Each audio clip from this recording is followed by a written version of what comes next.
Okay, am I on sound? I guess so. All right. I want to welcome you to the May 25th meeting of the Planning Commission. We have several items actually today. I don't think you're on. Yeah, I think Am I on? it sounds like it. Hey, in the back row, can you hear me? There you go. Okay. They turned it up. Oh, all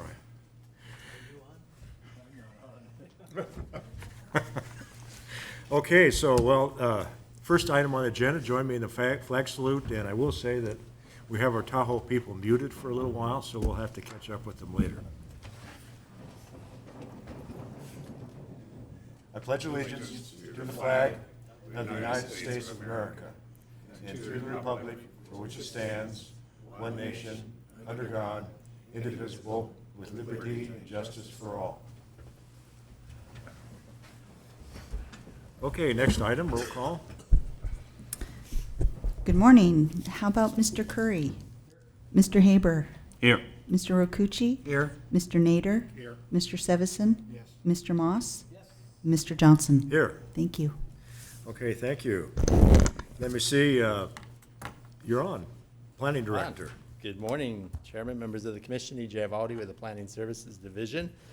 I really don't have a lot to report today, so what I do need to talk about are the upcoming Planning Commission meetings. Before I do that, welcome Tahoe. Glad to see a couple folks up there. So for Planning Commission dates, there's 1.5. Is that what we have? There we go. Now we have a couple people up there. Oh, they hear us now? Can you hear us up in Tahoe?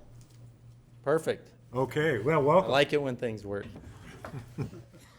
So for upcoming planning commission meetings, it seems like it changes week by week.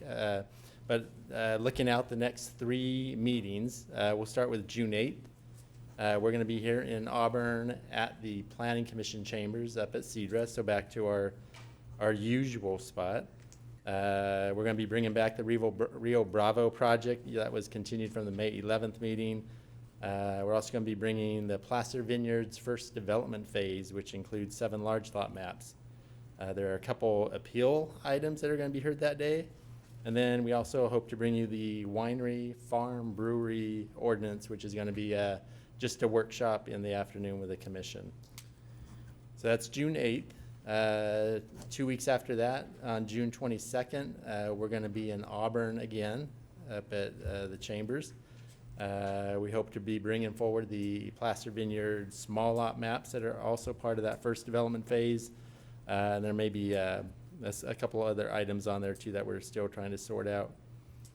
So then our first Tahoe meeting of the year is going to be July 13th.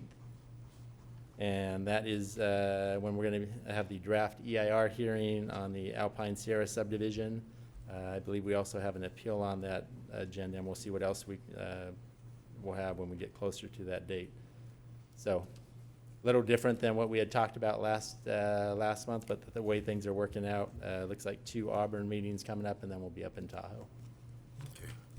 You said on June 8th is Placer Vineyards. That is, what is that? That's different than the one on, Right, so as part, just a little background on that. So Placer Vineyards, so before they can really get anything going out there, they were required through the specific plan to have a first development phase approved, which is the initial.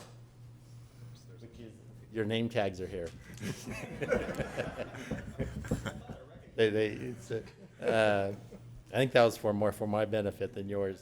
So anyway, they need to get a first development phase approved and the large lot maps before they could actually, have the small lot maps considered for the individual properties. There's 7 individual property owners that are in this first phase. So I know they're already working on their civil plans out there. So you'll probably be seeing a lot of these coming in the next several months. okay, so the first one is large lot? First development phase and large lot maps on June 8th.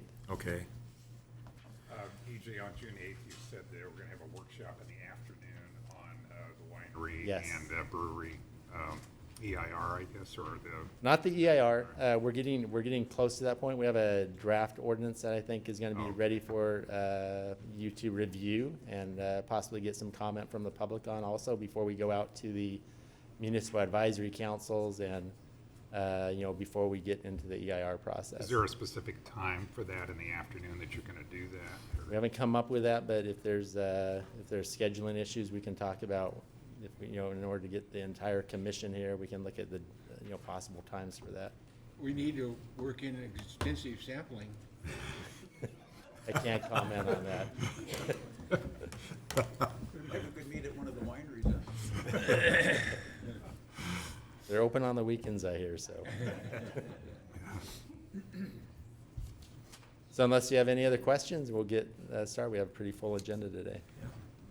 Mr. Chairman, I might note that yesterday at TRPA, we got a whole bunch of attaboys for doing a good job with the regional plan and their portion of it. And we also approved the allocation of the residential permits for 2 years. And so it's been a big hurdle, and I'm glad to have it resolved and behind us, but I think it looks good, and everybody likes us again. It's great to hear. Good news. Thank you.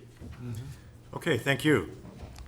Let me see, at this time, I'll open it up for public comment, either here or in Tahoe. I guess you're hearing me up there, so. Anybody that wants to step forward, and this has to be something that's not on today's agenda. Good morning, Ellie Waller, Tahoe Vista resident. I was a member of the North Tahoe West Tahoe Basin Area Plan Team. Glad that we have that all approved and everything's moving along. I just came today to welcome Mr. Haber to District 5. I missed the first meeting. I was out of town, but did send my comments in. I do that regularly, even when I'm on vacation. So again, welcome, and we look forward to your service to us in Tahoe as well as down here. Thank you so much. Okay, thank you. Okay, next item on our agenda is the consent agenda. And we have 2 items here. One is the Alpine Meadows Hot Wheels lift replacement. The other one is the Squaw Valley Red Dog chairlift replacement, and these are both extensions of time. They've been previously approved, and they're asking for an extension. And so at any rate, is there anybody that wishes to pull either one of these items off the consent agenda, either from the commission or from the audience? Seeing no response, Mr. Chairman, I'll move we approve the consent agenda. Okay, we'll do a roll call. Mr. Curry? Mr. Haber? Yes. Mr. Okuchi? Yes. Mr. Nader? Mr. Sevison? Mr. Moss? And Mr. Johnson? Yes. Thank you. Okay, well, that was approved, so moving on, the next item we have on the agenda is the Truckee River Raft Company, and this is a conditional use permit. I think this is periodically it comes before us, as I understand, so I guess we're gonna have Stacy do this for us. Stacy, go forward. Great. Good morning, Chair Johnson and fellow planning commissioners. I am Stacy Wydra with the Placer County Planning Services Division in our Tahoe City office. And I'm here today to present to you both of the rafting companies in one single presentation. So the Truckee River Raft Company and the Tahoe's Mountain Air Sports Incorporation. Both of these companies are asking for a conditional use permit modification as well as a renewal of their rafting license and consideration of an addendum to their previously adopted mitigated neg deck for the continued operations of their rafting licenses and also the conditional use permit for the outdoor recreational concessions. The project sites, which I will go into greater detail in the next couple slides, are located within a couple of different plans that the county governs, including the Placer County General Plan, the Alpine Meadows General Plan, and the Tahoe Basin Area Plan. The zonings of which are incorporated into those areas of which they operate in and out of are the mixed-use town center within the Tahoe City River District Special Planning Area of the Tahoe Basin Area Plan. It's also located within a transition overlay district. And then there's also single-family residential zoning, open space, and water influence. I'll start with Mountain Air Sports, and this slide just gets you acquainted as to where their properties lie as it relates to The point of ingress into the river where the rafts are rented, those are located in the Tahoe City area. Oh, sorry. The Tahoe City area, which is over here. And then they take out down at the end, which is also known as Bell's Landing. And then their site parking area is located in the middle, in between the stretch of Tahoe City and Alpine Meadows. This is just an aerial which just gets you acquainted as to what's in the surrounding areas of the points of ingress and egress. The ingress is right in downtown Tahoe City, where the lands are right on the Truckee River. So the rafts are rented there, and this is also where the patrons of the businesses can hop onto the shuttles and be shuttled to the off-site parking area where they drop their car, they're picked up, and then they're taken back to the put-in, and then at the end, they hop the bus, and it takes them back to their car in the off-site parking areas.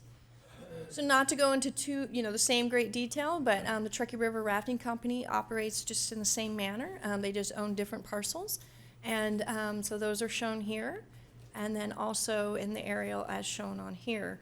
And also this aerial, it's important to also show and indicate that along the Truckee River, primarily when you get outside of this area here, it's residential along the span of the Truckee River.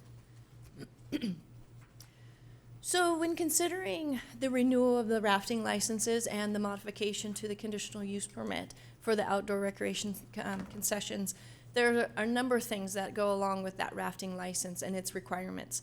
So the rafting license is only valid for 3 years, and that's why we're here again today.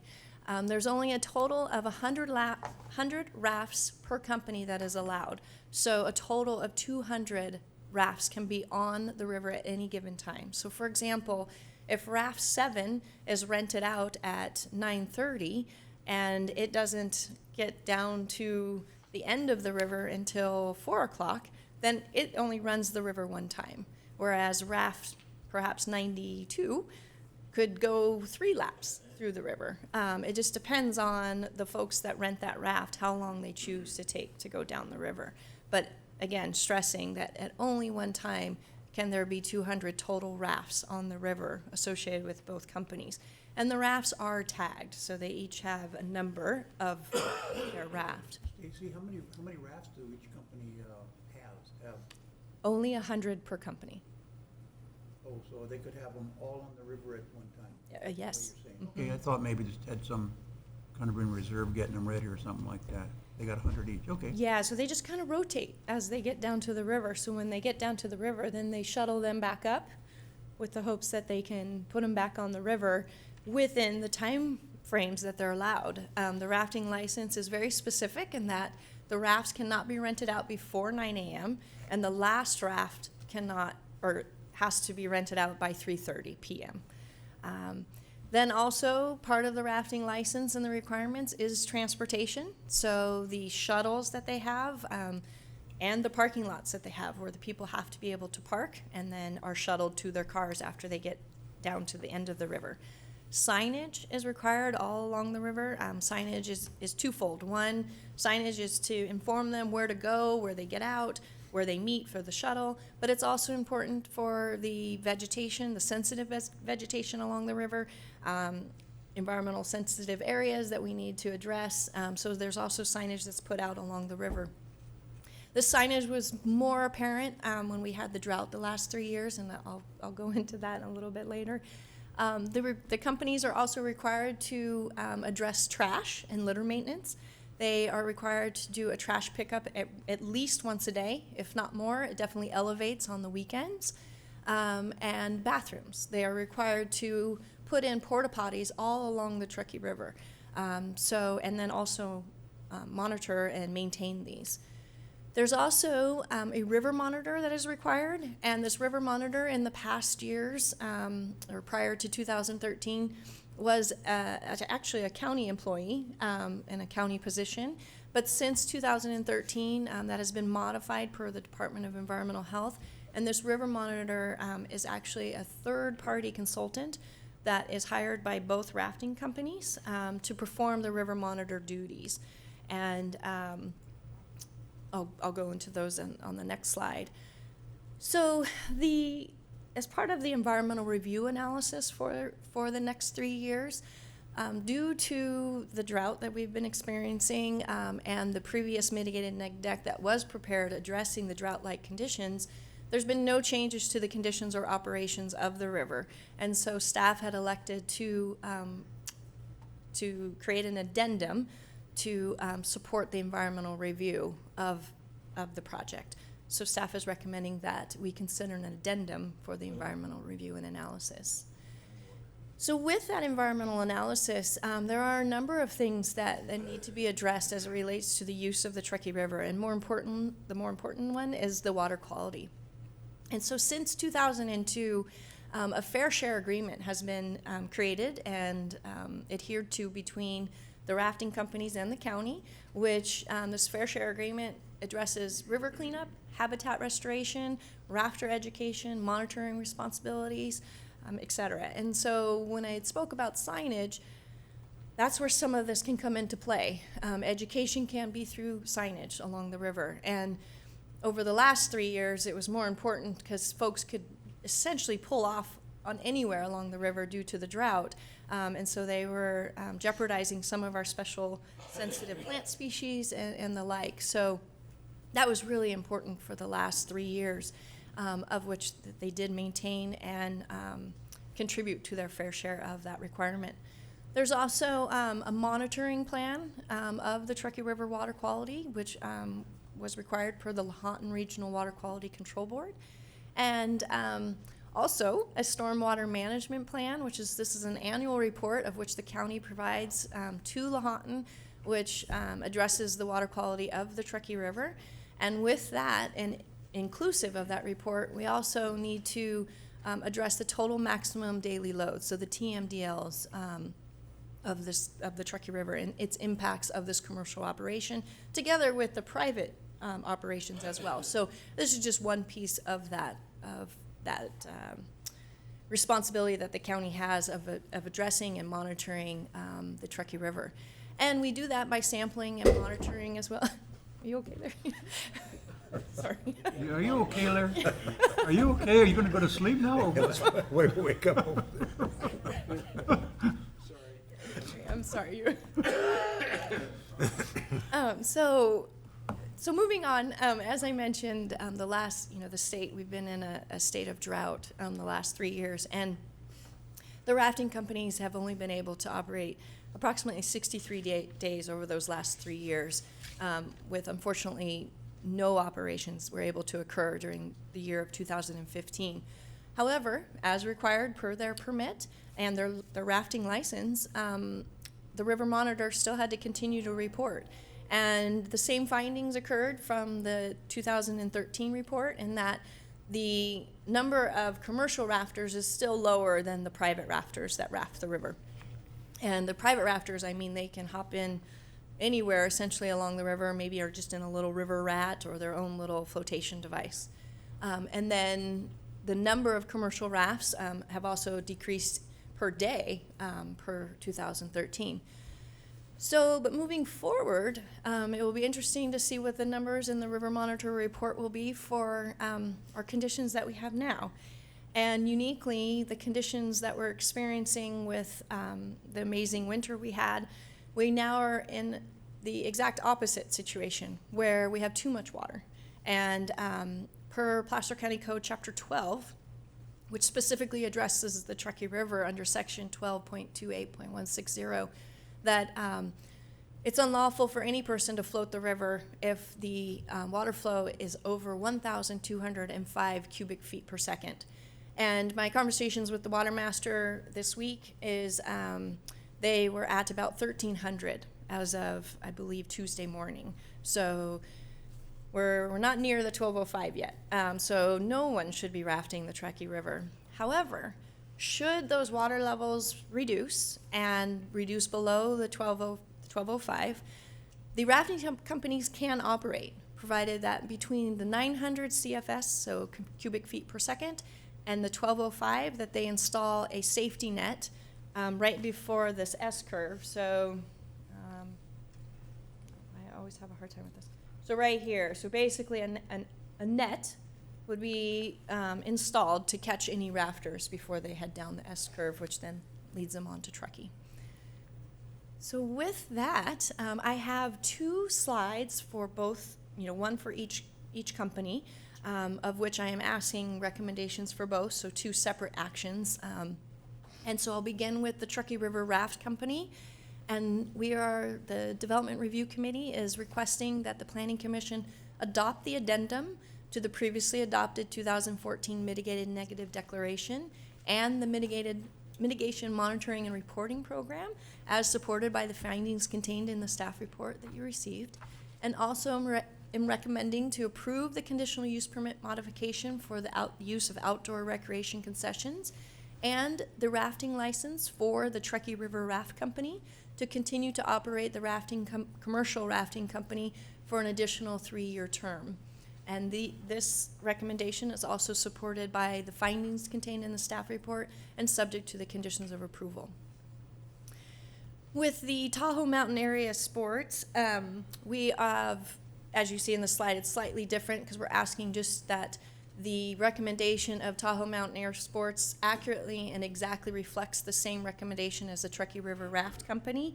And as it is slightly different than what's contained in your staff report, so staff is asking that the recommendation before you is to adopt the addendum as similar to the Truckee River Raft Company, but for the Tahoe Mountain Air Sports conditional use permit and rafting license, and supported by these following findings that I have listed here. I can go into each of those if you'd like, but I'll wait and see if you need that. And then also, as similar to the Truckee River Rafting Company, approve the conditional use permit modification and the rafting license for an additional 3-year term. Again, similar to the Truckee River Raft Company, based on these following findings that are contained in this slide. So with that concludes my presentation, and I'm happy to take any questions. Stacy, I have a couple questions just on the river monitoring. Yep.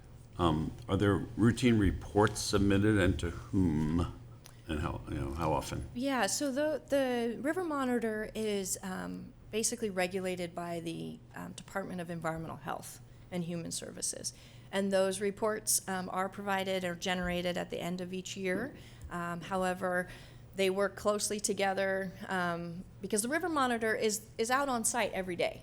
So if they see a problem with trash, they're going to notify the companies and/or the Planning Services Division, hey, we need to address this with the companies and get them to pick up litter maybe 4 times a day as opposed to the 2 times a day. So if there's some violation, or let's, for instance, say the net is not in place at the appropriate time, you would hear about it almost immediately or within the next day or so. I would for hope so, compliance. but yes. Okay, thank you. I have a question.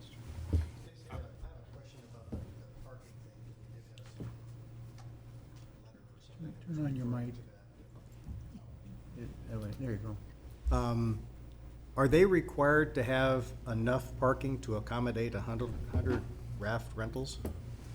Not necessarily, because the rafts rotate out so much, so they have to accommodate the parking spaces that they have typically do accommodate the number of cars that are operating at that time. Okay, Makes sense? that's Sorry. I guess that was what I was trying to get at, is that they can accommodate their customer parking Yes. at any given time. Okay. The other question I have is about the bus. When that picks them up at the other end, is there a designated area for that bus to park? It's not taking up other parking, public parking. There's a designated spot? Correct. Okay. And the applicants are here today too, of which they can go into greater detail. But it's a little turnout, of which everyone, literally, they have painted little feet that direct the folks to exactly where I they need need that to kind go. of thing. Yeah. Because, and then there's also, so it's a turnout that's completely off the road. Okay. Separated actually by landscaping as well. And so the folks, when they get out of the river, they have to walk up the hill. And then, and there's also additional parking down there. So if someone chose to drive their own personal car at the end and then hop the shuttle back up, they can just immediately get into their car instead of taking the shuttle back up. Okay. Stacy, I had a question on, within the last few days, we received a letter that somebody had submitted with a number of questions, and I think it was related to somewhat of what Fred was saying. But I thought the issue was on, as far as parking, was on the Tahoe City side. Was it down towards River Ranch? Is that where the? No, the concern that, oh, here we go. Let's see if I, oh gosh, sorry, this is really small, but, there we go. So, oh gosh, so I'm not sure if you guys are familiar with where the Pfeiffer House is located, but it's basically as you're approaching into Tahoe City, there is a public parking area, which is also right before the lumber yard as you're, again, encroaching into Tahoe City and the more commercially dense area.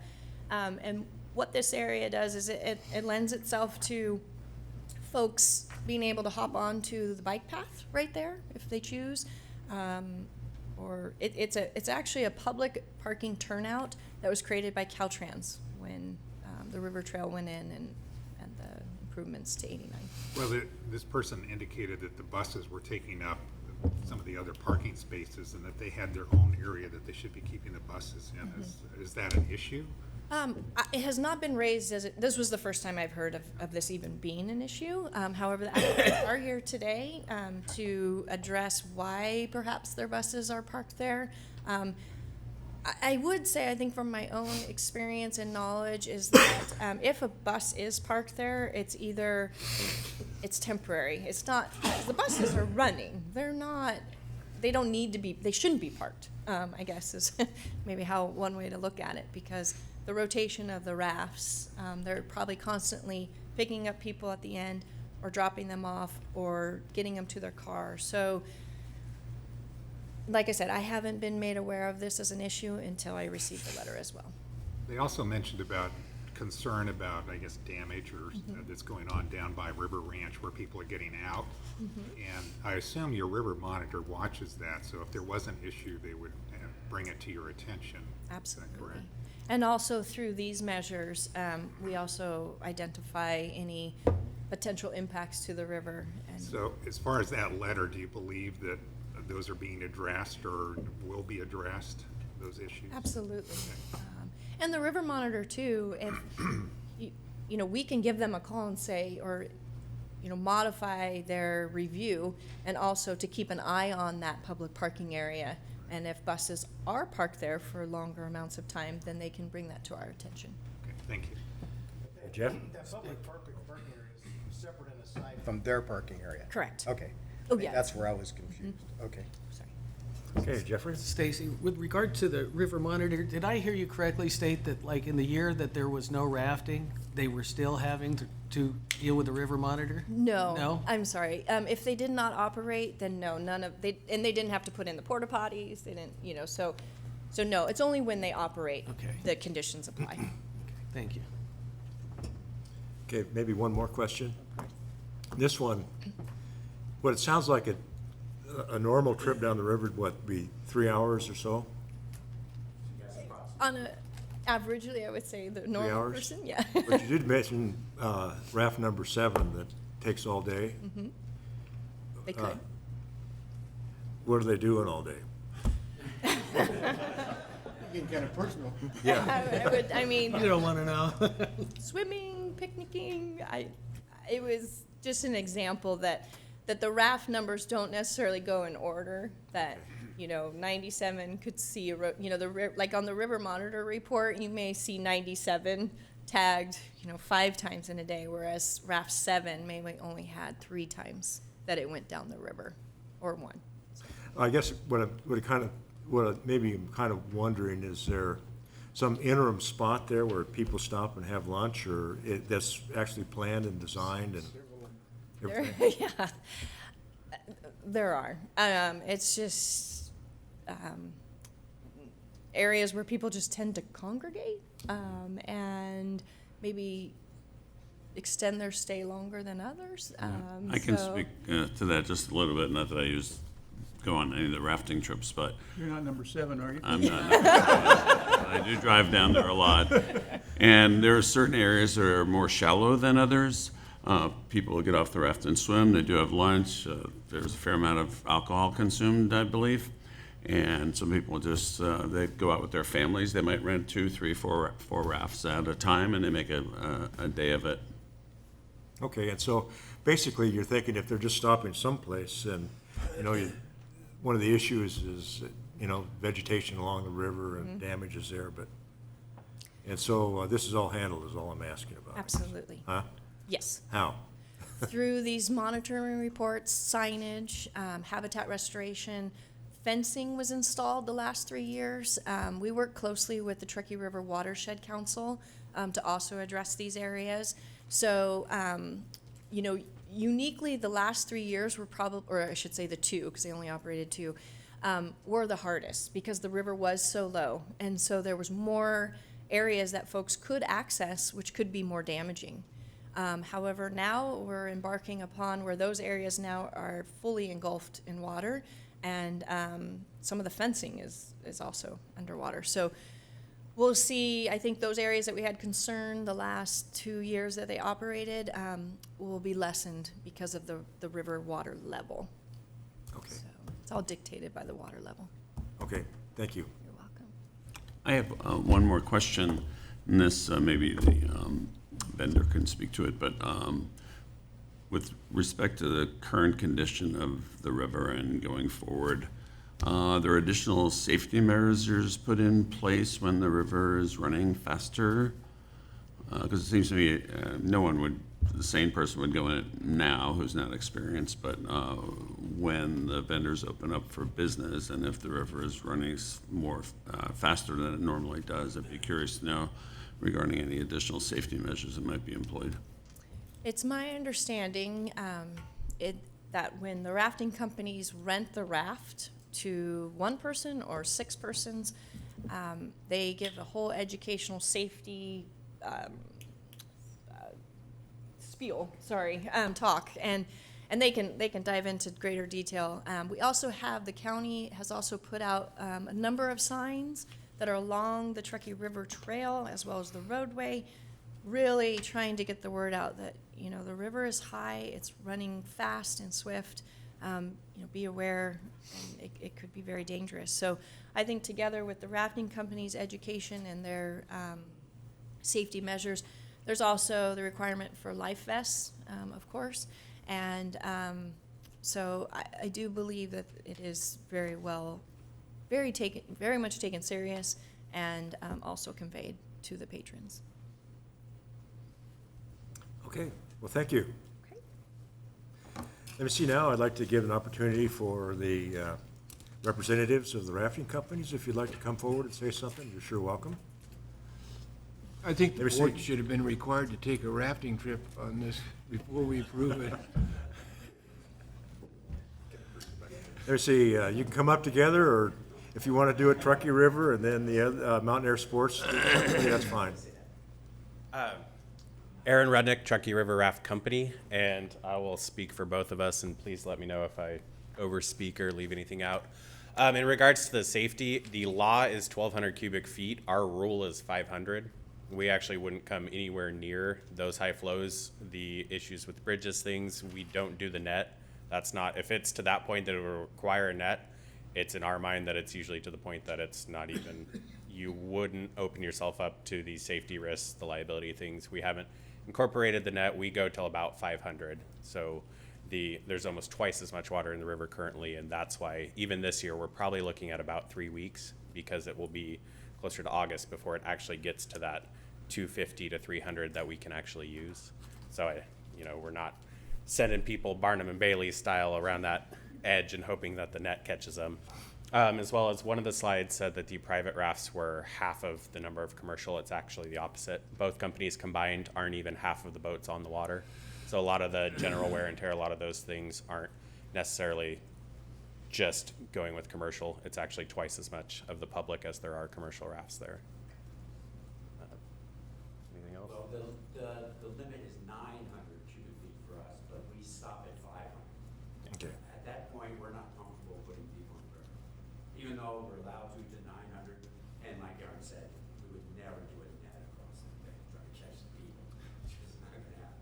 that's our main concern, like this summer, starting with. Yeah. Yeah, we may want to get what you have to say in the microphone so we can record it. Richard Corsier, Truckee River Rafting. And that's our main concern this summer is we're going to be closed at the start of the season, especially this weekend coming up, Memorial Day. And the river is flowing so high, but it looks so appealing that 60% of people who are on the river, the public, are going to be jumping into that river starting this weekend. And it's going to be a little tricky in spots. And we're working with the Tahoe City PUD. We're working with Placer County. So we'll see what happens up there this beginning of the summer. I know you can't control the public and what they do, but are there going to be, and maybe this is a question for you, Stacy, is there going to be warning signs out? Because if you guys don't expect you're going to run till August, I mean, that's a long time between now and then that the public may be putting themselves at great risk getting into the river. There are already signs up. Actually, I shouldn't even say signs, more or less like a billboard. Pretty big signs that are located along the river, trying to just encourage folks from jumping into the river. I can't speak for the sheriff, but I'm sure they will be more in tune with, especially this weekend. Yeah. And just keeping an eye on if there are rafters on the river, and then also working closely with the water master to understand where the water levels are. I'm also aware that our Office of Emergency Services, I think early this month, if not late last month, was aware of those. I was working with the local law enforcement and emergency service providers to make sure that all the signs were posted for this. Great, thanks. But, Okay, excuse me, but there's nothing to stop someone. See, who are we going to ask a question of this time? Stacy, probably, sorry. Just curious about the private rafters and their safety or non-safety when the river reaches the quote legal level. These folks may operate at 500, but nothing to stop someone going over. And to the extent there's some safety issues, the Sheriff's Department, are the folks going to be monitoring that? It would be my understanding, as they always do, even when the rafting companies are operating. So I would assume that they will be on a higher lookout for this weekend especially, because, and then so together with the signs and probably more awareness, and then like Karen said, our OES department has already informed them, hey, we need to be on this. So I think the private rafters will be addressed that way. And I have seen the signs, they're fairly prominent. Okay, well, at this time, I want to open it up to the public, if there's any comments from the public. And this includes the folks up in Tahoe, too. So, Good morning again. Ellie Waller, Tahoe Vista resident. I walk along the trail, the bike trail there, and I also on the other side of the river. The signage is prominent right now, but there are people that will violate the signage, and I do hope that the sheriff will recognize it's the first holiday weekend. And the water is very cold this time of year. That's the other safety concern. People may get in and think they can handle the capability of the lake or the river, but the cold is going to be another sensitive issue. And I want to also state that both rafting companies, because I do walk and hike around there a lot, they're exemplary and exceptional at keeping the area clean. Thank you. good, thank you. Let me see, I might ask, is there somebody up in Tahoe that would like to make a comment? I see head shaking, I guess. All right. Anybody else here in the room that would like to make a comment from the public? Okay, seeing none, we will go ahead. I don't know if anybody from the companies want to make a last comment. You're welcome to do that now, or we'll just go ahead and bring it back to the commission. Okay, I'll bring it back to the commission. Any questions, concerns, or motions, or whatever from the commission? And just as a reminder, we're going to take these separately, so we'll take the first one, the Truckee River. Company, right, which the recommendation. Well, just a minute, did you? I'm gonna ask somebody else to make the motion, because I'm gonna start coughing if I Oh, okay. try to read that. You didn't have a question or more comments, just, okay, very good. Okay, I'll go ahead and make the motion related to the Truckee River Rafting Company that we adopt the addendum to the previously adopted 2014 mitigated negative declaration and the mitigation monitoring and reporting program supported by the findings contained in the staff report reported May 8, 2017. And I assume we're taking these separately, right? And the findings related to that. Second. Okay, we have a motion and a second. Any further comments? We'll go to a roll call. Mr. Arcuri? Yes. Mr. Haber? Yes. Mr. Rokucci? Yes. Mr. Nader? Yes. Mr. Sevison? Yes. Mr. Moss? Yes. Mr. Johnson? Yes. Thank you. Okay, motion carries. Let me see now, we'll take on I the, didn't quite finish that. We got then we have the next one. oh, you have more to go? Another part of this Truckee River Raft. Approve the conditional use permit modification, I'm making this motion, for outdoor recreational concessions and the raft licensing for Truckee River Rafting Company to continue to operate a commercial river raft rental business along the Truckee River for an additional 3-year term, subject to conditions of approval and supported by the findings contained in the staff report dated May 8th, 2017. Second. Okay, roll call? Mr. Arcuri? Yes. Mr. Haber? Yes. Mr. Rokucci? Yes. Mr. Nader? Yes. Mr. Sevison? Mr. Moss? Yes. Mr. Johnson? Yes. Thank you. Now you can move to the next one. Is there more? Okay, this is for the Tahoe Mountain Air Sports. How much of this do I have to read? Well, Can I just say findings, or? I think You you've done the same thing absolutely we may. did before, except for these are the addendum. So the wording that you already said, Okay. and you can kind of, I think you can lump them Karen, together. can you guide me through this, please? I sure can. You can, if you would, form your motion over Wetson number 1 and simply end it with supported by the findings set forth in the PowerPoint. Okay. I'll make the motion to adopt the addendum to the previously adopted 2014 Tahoe Mountain Air Sports Condition Use Permit and rafting license mitigated negative declaration and the mitigated monitoring and reporting program supported by the findings on, Set forth in the PowerPoint. set forth in the PowerPoint. Thank you, Karen. Second. Okay, motion second, roll call? Mr. Arcuri? Yes. Mr. Haber? Yes. Mr. Rokucci? Yes. Mr. Nader? Yes. Mr. Sevison? Yes. Mr. Moss? Yes. Mr. Johnson? Yes. Thank you. Is there another piece of that, Stacy? Oh, boy, okay. Okay, I will mention that both of these are conditional use permits, and so they are subject to appeal. We have one more one more up there. motion to go through before we get to the we appeal do. portion. What I'd suggest for this motion is go through the number 1 and simply say, supported by the following findings set forth in the PowerPoint. In the PowerPoint, okay, thank you.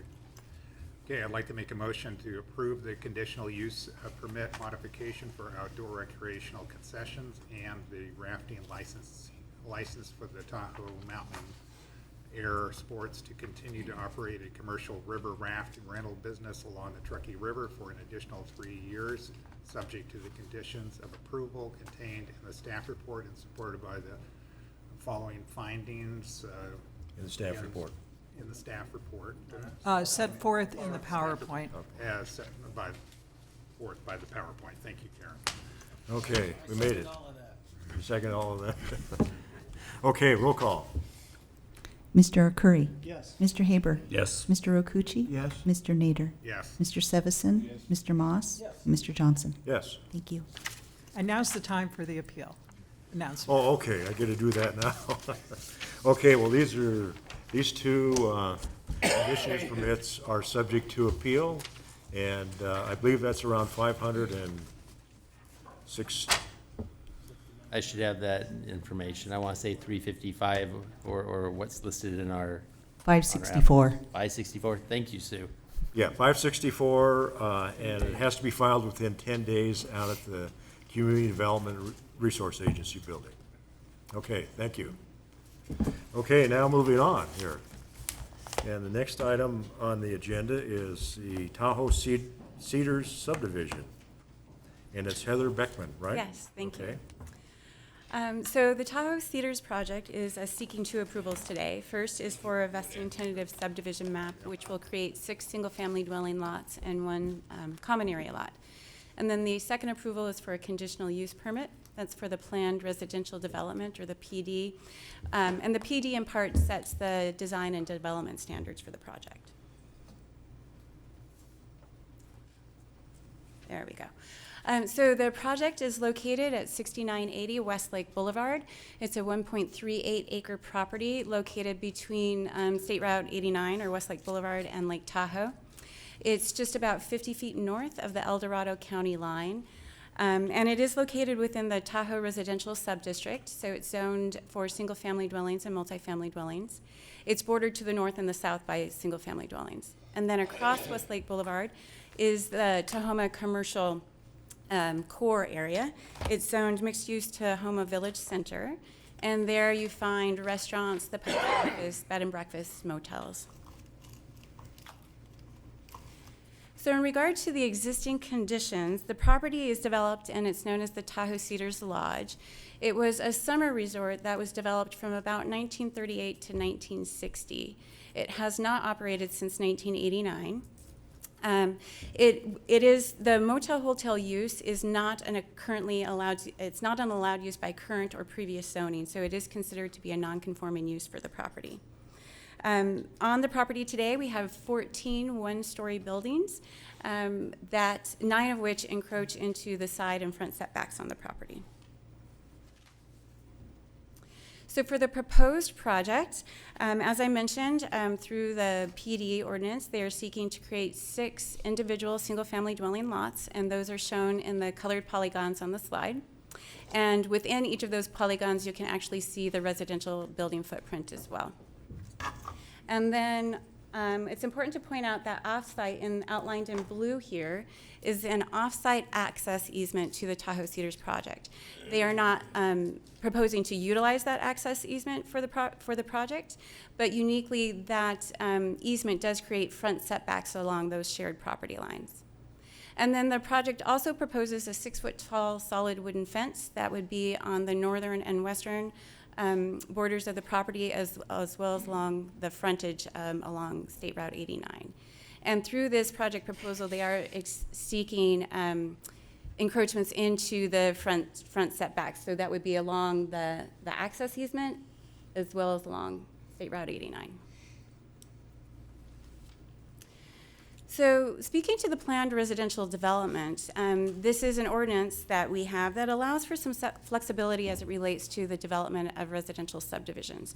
And so really it allows a project to design to meet so it's better suited to the property as well as to the neighborhood. So flexibilities are allowed in regard to housing type, design, lot layout, lot size, and so forth. And then in exchange for the flexibility, the PD also sets certain development and design standards. So as it relates to the Tahoe Cedars project, for the density, uniquely, the allowed density here is 11 units, but uniquely the project is proposing an under-density project of 6 units. They're allowed a maximum of 35% coverage, and again, they're coming under coverage at 29.4%. And then for the PDs, there's always a requirement for open space, and the open space provides buffers between the lots themselves, as well as to the adjacent properties. So there's a minimum 20% requirement, and in this case, 45.7% is being proposed as part of the project. So the red section on the slide speaks to the flexibilities that they're seeking through the PD ordinance. So first is for the minimum lot size. So per zoning, the minimum lot size is 10,000 square feet. And what's proposed for each of the 6 individual residential lots is an average of 3,782 square feet. But again, that's offset by the open space. Through the PD, you will also be setting the setbacks for the property, so that would be setbacks for the structures within the 6 individual residential lots, and also setbacks for the structures to the outer or exterior property lines, and so that would be in regard to 2 structures and the fence. And then finally, the PD ordinance does require 2 access points to the property. This one does propose 1 access point. That has been reviewed by Placer County Engineering and Surveying Division, as well as the North Tahoe Fire District. So they've reviewed and accepted that proposal. And given that it's only accessing 6 residences and reduces encroachments on the State Route 89, staff is supportive of that, the 1 access point. So now I'll get into the environmental review, which proceeded under a mitigated negative declaration. We did receive 5 public comment letters on the project. We received letters from Tahoe City PUD, the Air Quality Control District, as well as Caltrans. And their comments really centered on their permitting review and processes, and their comments were addressed through conditions of approval with this project. Then we also received a letter from Amy Haskell, who is the owner of the Marr property, which is just located south of Tahoe Cedars and where the off-site access easement is located, as well as from the Friends of the West Shore. So in response to those 2 public comment letters, staff elected to do an errata to the M&D, and that errata really just made some minor technical clarifications as well as augmented some of the information and analysis. So in the next couple of slides, I'll walk you through the public comment and the errata. So Ms. Haskell's concern, again, she is the owner of the Marr property, so it's located to the south of Tahoe Cedars. And her concern is about, one of her primary concerns is about a potential discrepancy in a property line. So the property line in question is in orange on this slide. It is not a shared property line between the Marr and Tahoe Cedars property, but rather it's a property line they share in common with the Thompson property to the south. The contention is that that orange line may be off by about 5 to 6 feet, so the thought is that it might need to be located 5 to 6 feet to the south, which would then impact the proposed off-site water line alignment shown in blue on this side. So in response to that, the applicant elected to look at a second water line alignment shown in green. And so that was included as part of the errata. So both the blue and green lines cross what, again, we refer to as the Thompson property. And that had its own mitigated negative declaration in 2008 as part of a 4 residential parcel map. So that parcel map mitigated neg deck analyzed a similar residential property and similar utility lines and locations as shown, as proposed in the blue and green here. So through that mitigated negative declaration for our errata, we were able to make the finding that these water lines would not have any significant impact or require any new mitigation measures. In regards to the Friends of the West Shore, they had several comments. The first was a concern that the M&D did not analyze the TRPA regulations. So the purpose of the M&D and CEQA is really to look at the physical and environmental impacts of the project and not to look at necessarily the regulatory requirements of other agencies. Having said that, TRPA is doing their own permitting and environmental review of the project. They'll be issuing a multifamily dwelling and subdivision permit. And they intend to do so after the Placer County entitlements have been completed. And they have done a pretty comprehensive review to this point, and they feel that this Tahoe Cedars project is in compliance with their own regulations and standards. There were also some concerns about the visual impact of the project, particularly the 6-foot-tall solid wooden fence. So as I mentioned, what exists today, at least along the highway frontage, are 3 one-story tall buildings, and they're located about 4.5 feet from the property line. The Tahoe Cedars project along the frontage proposes 1 residence that is tucked into the northwestern corner and be 2 stories in height. And then there is about 19 feet set back from the property line. There's a 6-foot-tall solid wooden fence proposed as well. On the northern portion of the property is proposed at 14.5 feet back from the property line. Then there's a 24-foot wide opening for the driveway, and then the southern portion of that fence is located 20 feet back, or at the setback.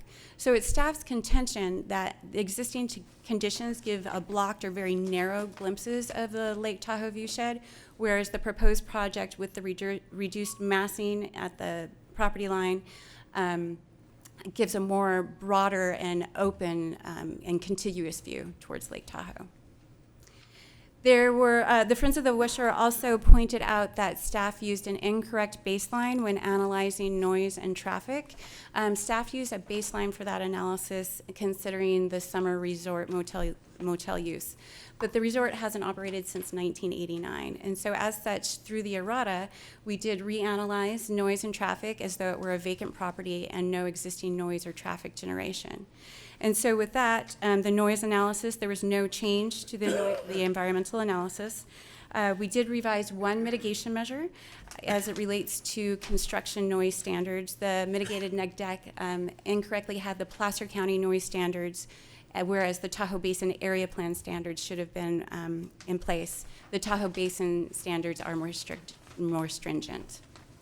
As it relates to traffic, the environmental analysis changed from no impact to less than significant impact. And so all of these things combined with the water line, the noise, the traffic being included in the errata, as there was no significant change or mitigation measures required, there was no recirculation or mitigated neg deck required either. And then finally, the Friends of the West Shore had concerns about drainage and stormwater runoff. Specifically, the concern was that the mitigated neg deck said that water volumes and pollutant loads would be reduced, but no calculations were provided in the M&D. And that's pretty typical for a project at this stage in the review.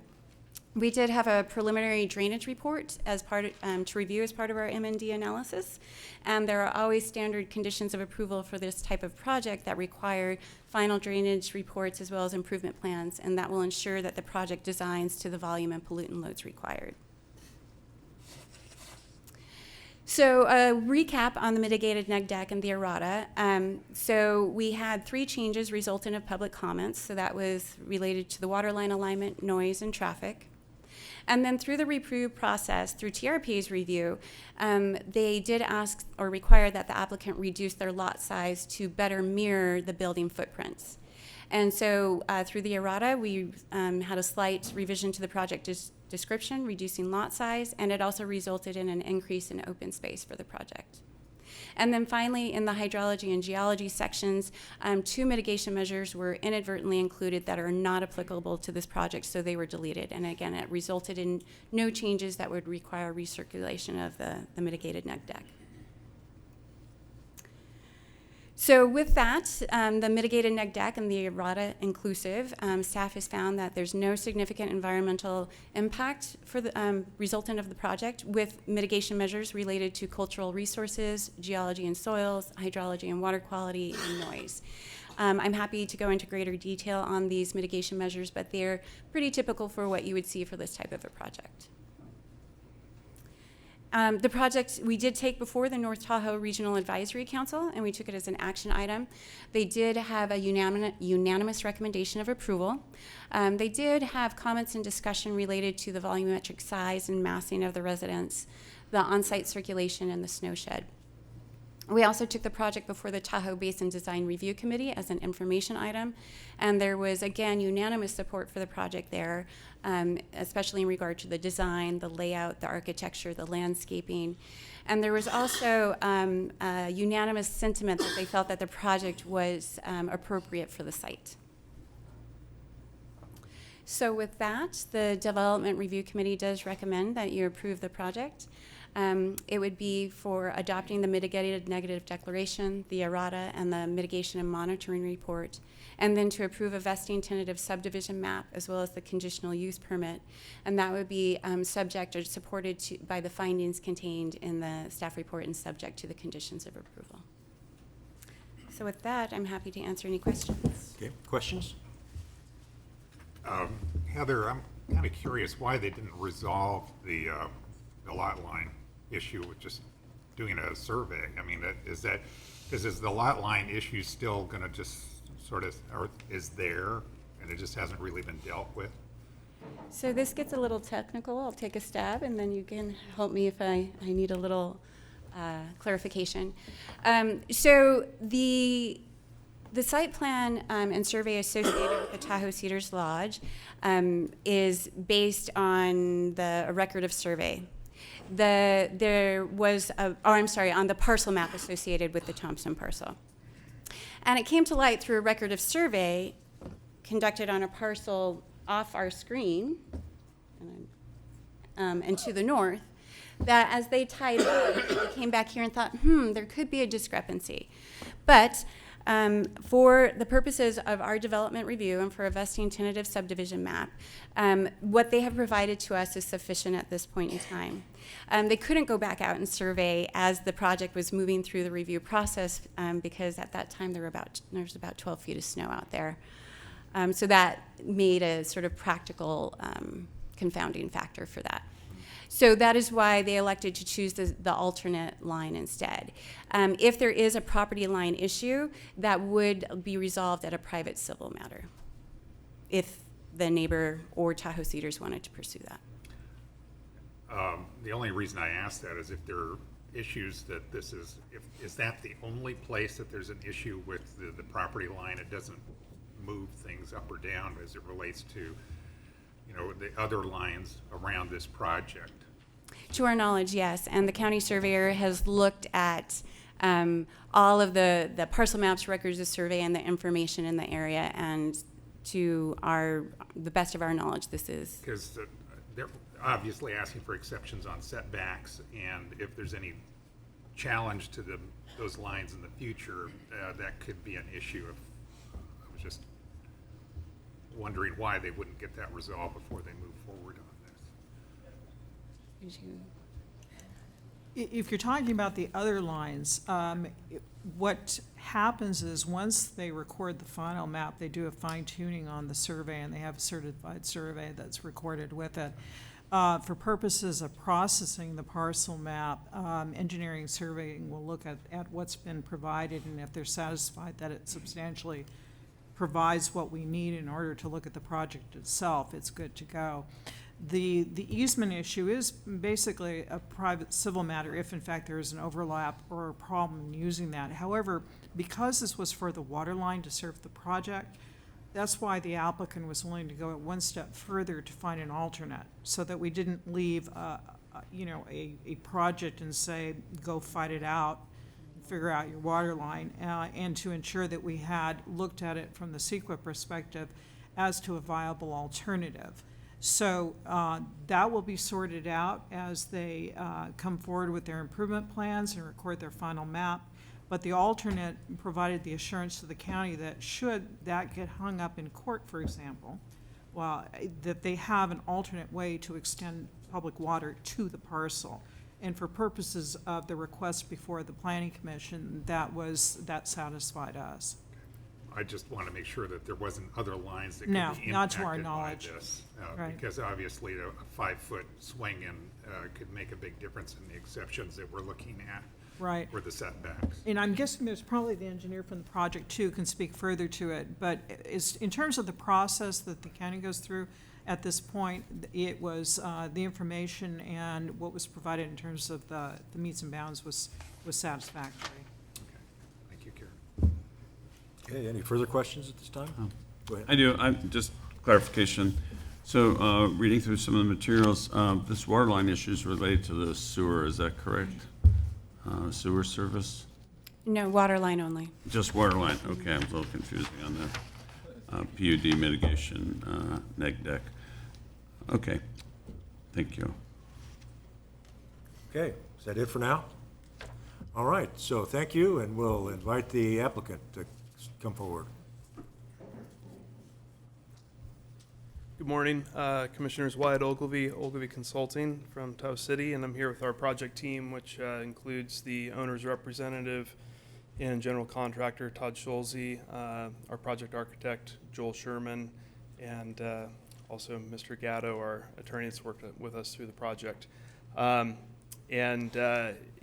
We're glad to be here today. We started about 2 years ago with our pre-development meeting with the county to get to this point, so we're glad to be here.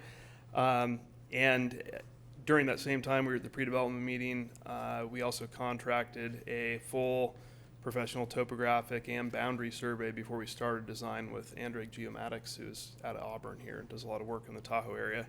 And so maybe before going into my presentation, just if I can fill in a little, address your questions in terms of boundary a little further.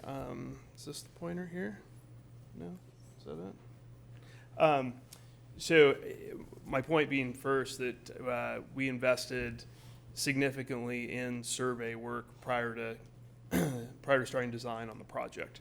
And I think, good foundation design obviously is a good map.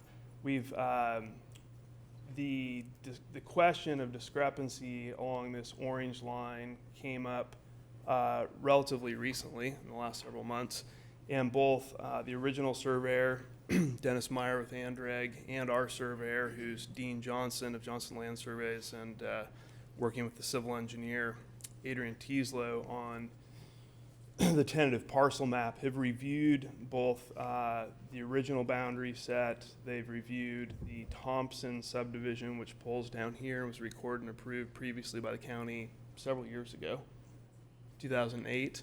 And that subdivision boundary has not been challenged. And further, in advance of today's hearing, I reached out to the surveyor that Ms. Haskell spoke to, that there's been question of boundary, which is Tom Buswell of Tahoe Basin Land Surveying, who I've done a lot of work with through the years and I have high regard for. And Mr. Buswell is the one that raised this potential question in asking if he'd meet with our surveyor and see if we could kind of look at that and come to resolution. He conveyed to me that he actually hasn't been retained or done any professional work for Ms. Haskell. He just simply, he'd noted a delta up there and he kind of wanted to bring it to attention and whether it's a problem or not. The question of how it impacts is we went through this alternate water line alignment because it would affect that blue line, which is our original water line, because it's this line here that would shift by that 5 feet.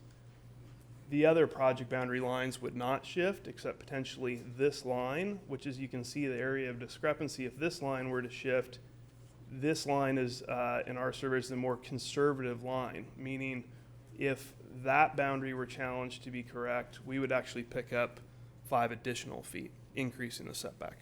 So anyway, with that, I'll kind of back up to our original presentation, and then does this give me a clicker through the slides? Great. Wrong way. Where am I?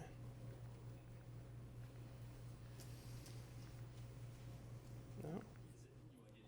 Oh, yeah. Is it separate from this deck? I'll ask Jeremy in the back to bring up the applicant slide. Oh, it's fine. I can go ahead and just kind of speak to them, I think. It Well, should except just, we do it will have probably take a second. Sure. So anyway, we embarked on this 2 years ago. The project goal, as Heather said,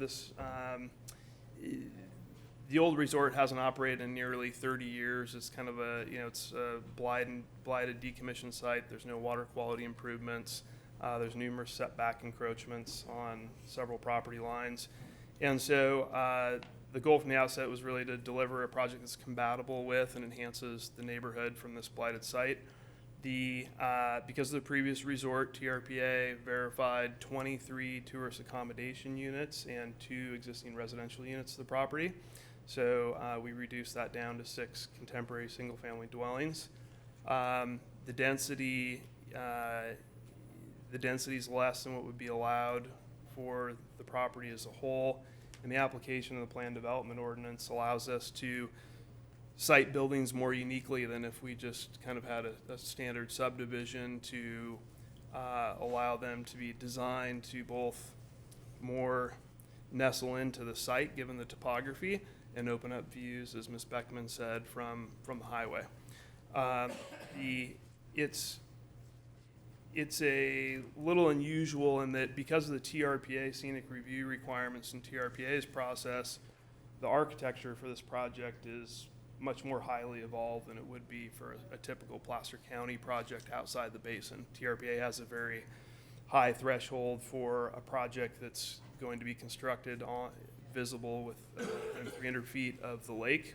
And so as opposed to where a project elsewhere in the county, we'd have a much more simplistic or schematic design. The design's highly evolved. And Ms. Beckman spoke to the positive feedback from the Tahoe City Design Review Committee, and Mr. Sherman giving his presentation of his kind of approach to design and the thought that went into the architecture and site design, I think was well received by the committee. And so he was going to just take you through briefly kind of the project architecture design, and then I'll finish up with a couple points. We'll take any questions you may have.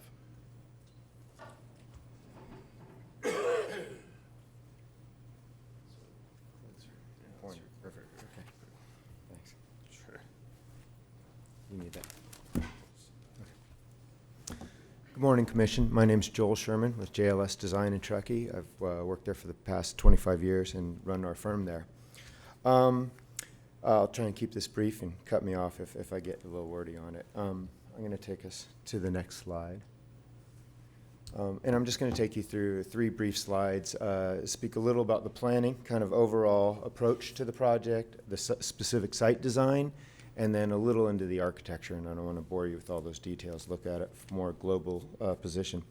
Initially, we started the project, and I did an analysis of the neighborhood. I know Tahoma well. It's intimate. It's not about large estates like Lakeshore Boulevard and Incline. There's an intimacy of the West Shore. We took that into account to create a scale and proportion that worked into the fabric and the regional aspects of Tahoma. So the owners first spoke with us. You know, they could have taken this property and put a large estate on there, and we wanted to work with something a little more proportion and scale, and chose to go direction of this node, or a village, if you will, and make it a little more approachable by the whole neighborhood. Granted, not everyone's going to be going through there, but it's not a large estate that everyone's just gated out from. It steps into the landscape much like a lot of the historic projects have. One of the things that we talked about is working this project organically. You'll notice that it's a bit random on the site. That comes from a background of ours. It's very Wrightian, building to the site as opposed to torturing the site to fit predetermined designs. Each of these structures and designs have been approached to fit into the site and to provide access to each of the other individual properties and the neighboring properties around. We find it important to be responsible beyond our property lines, and we wanted something very subdued on the street side. And of course, there's always the effort to maximize the lake view, which is pretty understandable. You'll notice up here, this is Highway 89. We only have one structure up there. As Heather spoke before, we have a fence there, then there's driveway and fence. So we've actually reduced the street frontage versus those 3 other structures that you saw in one of the original slides. Now I'll talk a little about the just internal site design, not necessarily the structure, the architecture itself, but how we set in. As I stated, it's an organic approach where we worked with the topography, we worked with the sight lines, where we're trying to maximize the sight lines for each of the structures and still get a filtered kind of lake view from the street, that you just didn't have a mass of some estate that's, very, exclusive. We wanted something that was a bit more intimate. Of course, these will be high-end homes. Any house on the lake is going to be inherently a high-end home, but we wanted a little more modesty that kind of fit into the community. As both Heather and Wyatt spoke before, that we've tried to nestle it into the site, kind of bench down into the site as much as we can with our topography. The scale and proportion, each of the elements within the architecture, you'll notice, is somewhat small and intimate rather than grandiose. We're not trying to put the Ahwahnee Lodge in there. As I mentioned before, we're trying to be very subtle with our approach to Highway 89 and subdued. And the other thing that we've taken into account is how each of these structures fit in both the built and the natural landscape that are respectful of one another. Of course, we're trying to fit projects in there to work for a pro forma, but we try to do it in an intimate way. And finally, just to speak a little to the architecture, these past two slides, you'll notice a lot of stepping in the structure. We didn't want this huge volumetric project.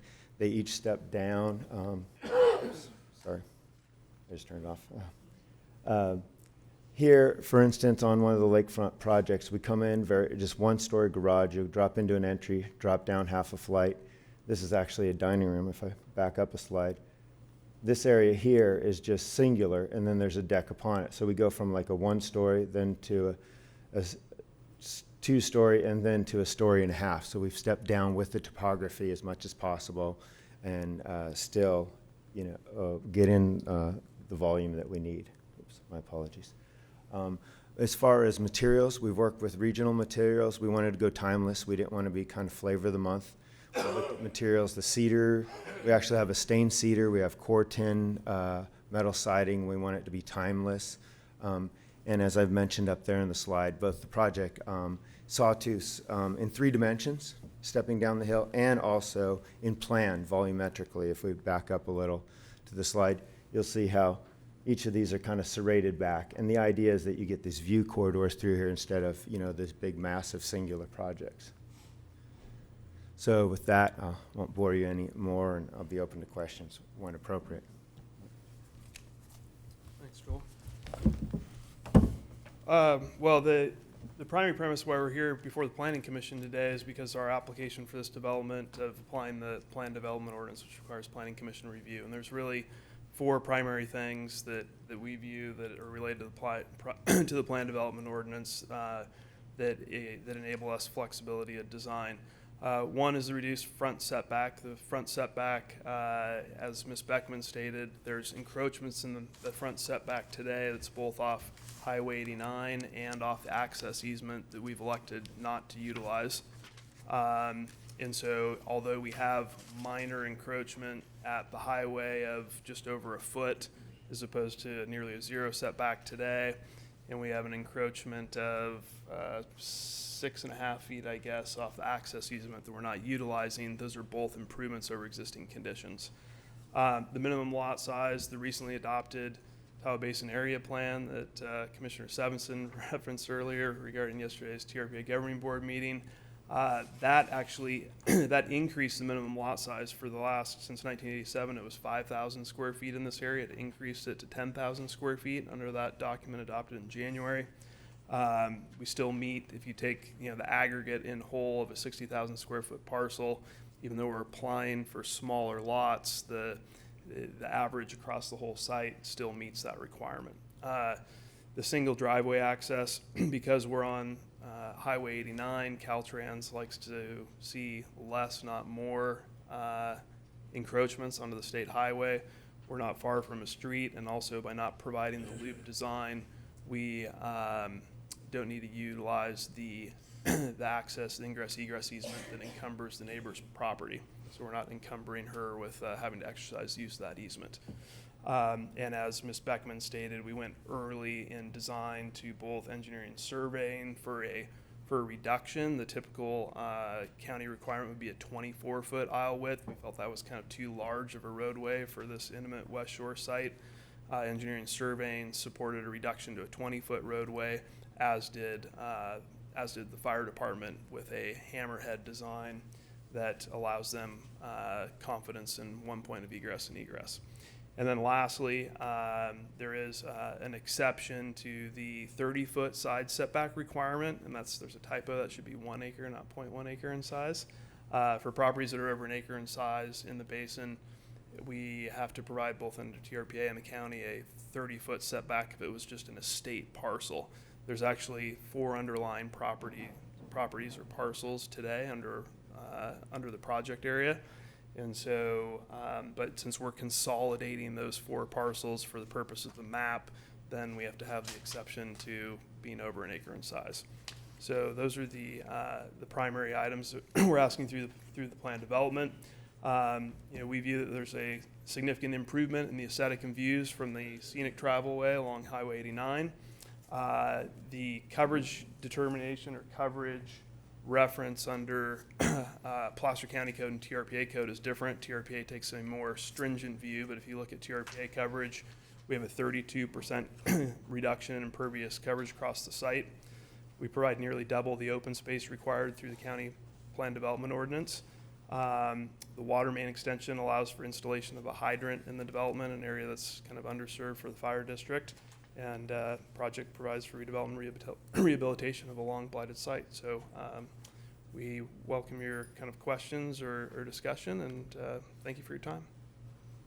Questions?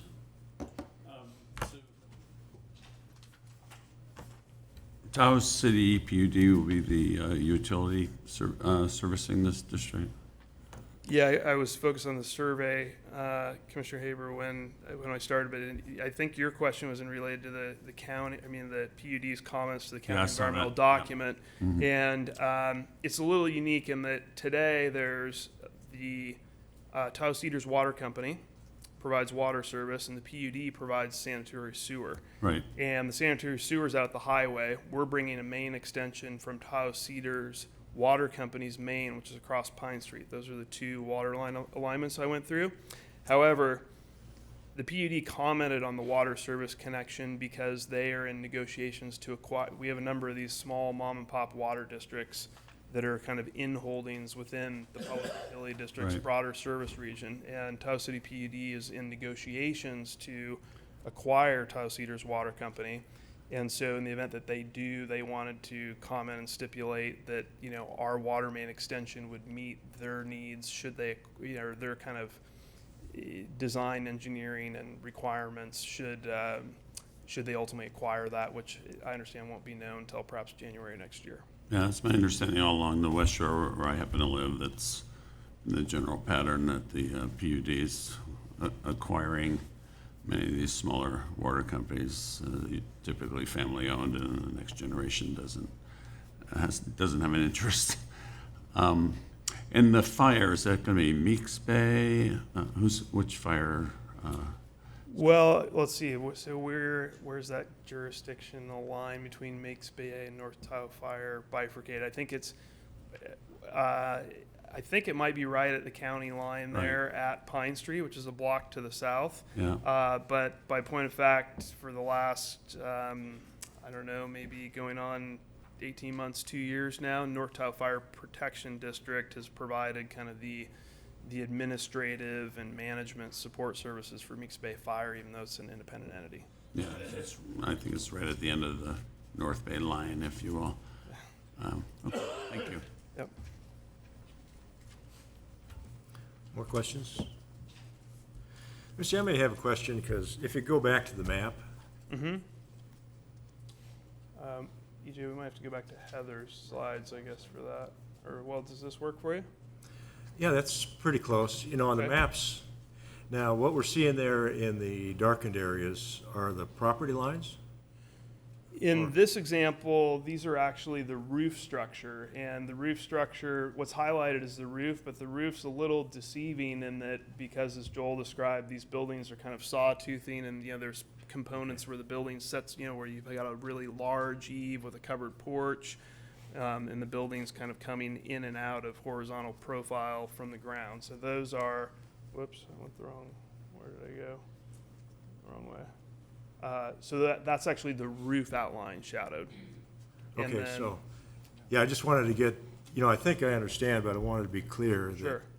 the actual property lines are just a little bit larger than the roof structures, is that Yeah, correct? can we go, EJ, to Heather's deck, maybe? Yeah, Jeremy, if we can go back to the primary PowerPoint.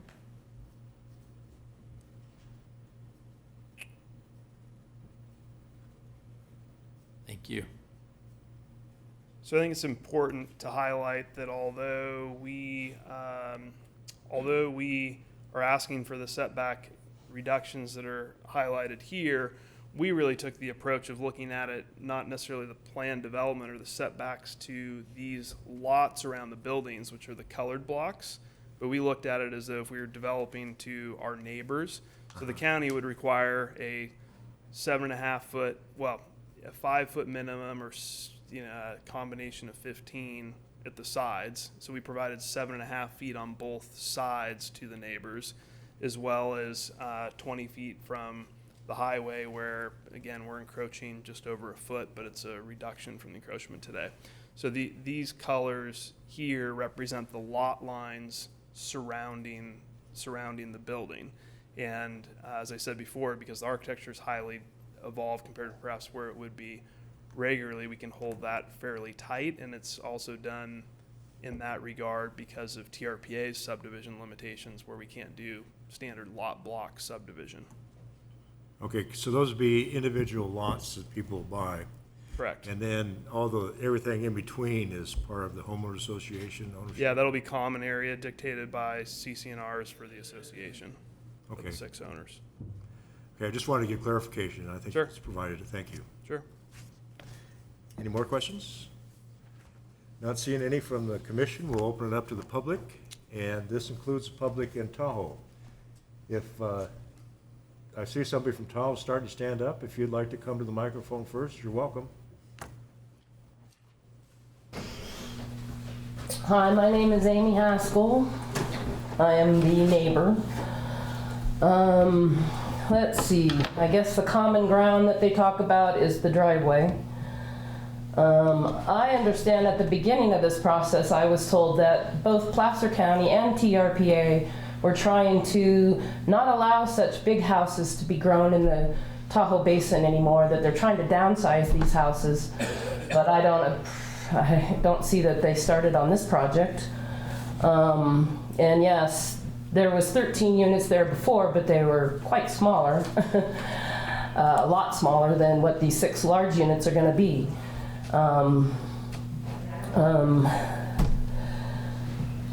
Yes, there is a property line issue, and I do believe that it is to their advantage to support my property line adjustment, as it would give them 5 feet more on the lower end, and so that would behoove them to kind of support my because I do have support that it is 5 to 6 feet off. That was documented years ago by Tom Buswell's surveying company, and that he found it to be 5 to 6 feet off. So that is why I am pursuing that, and that I am losing all the way around my property. I feel, I just feel like they're just squeezing me out, and it's not a comfortable feeling, thank you very much. And the water lines are being put where they are because they do not want to go in the highway, which was originally what we thought they were going to do. I also represent Tahoe Cedars Water Company. And so they did not want to go on the highway, and that is why the water lines are proposed where they are. And that Thompson put the main water line in down the Pine Street, which is called Pine Street now. He put that in there, and I don't know that he stubbed it out. I guess he stubbed it out for the current house that is not Thompson's anymore, that Todd Schultz is now building on the south side of my property. It's not Thompson anymore. So anyhow, the easement right of way, obviously that won't be needed by them, and they say they won't use it, so that is basically a non-issue at this point in my mind, and hopefully theirs. But I am, and maybe I should not be asking if I have received what I call a squelch letter from the project that says if I sign it, I cannot ever, anyone in my family, my heirs, and anyone else cannot say anything about this project. And I wondered if this is a normal operation that construction companies do in an instance like this. And that's about all I have to ask. Okay, well, we'll work to answer your question, and want to thank you for your comments right now. Okay, anybody else from the public? Seeing none? Let me see, would the applicant like to make any further comments? No, I don't think we have any comments this time unless there's any additional questions we can address. Okay. Let me see, I don't know if I understood, Karen, exactly what she was asking in terms of a letter. I don't know either. It didn't come from the county. I can't comment on what I haven't seen. Okay, so subsequent to our action, there'll still be an appeal process, is what I understand, yeah. That's correct. Yeah. Okay. Let me see, seeing nobody else standing up, I'll bring it back to the commission. Go ahead, Larry. Just a question, maybe Wyatt has the answer to the letter that they're being asked for. Is it being asked by you, by your group, or the developer, or who's asking for it?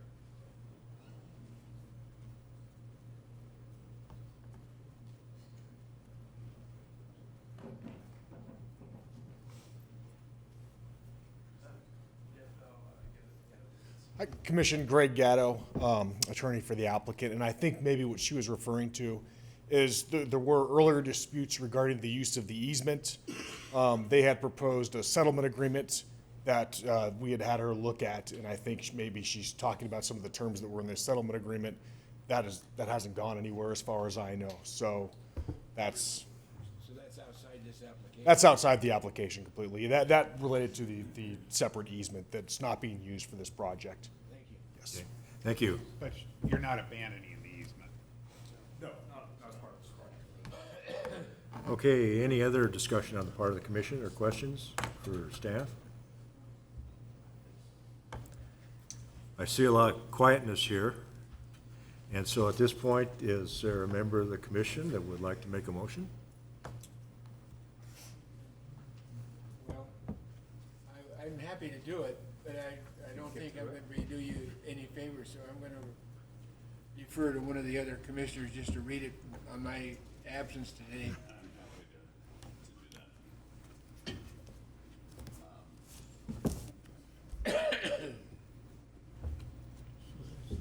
So, I'd like to move that the commission adopt mitigated negative declaration with ERATA and the mitigation monitoring and reporting plan supported by the findings contained in the staff report. Is that a separate vote? Are we going to do separately on this, or? Second. I'll second. Yeah, 2 seconds. We've got Jeff then. I'll second it too. We've got 3.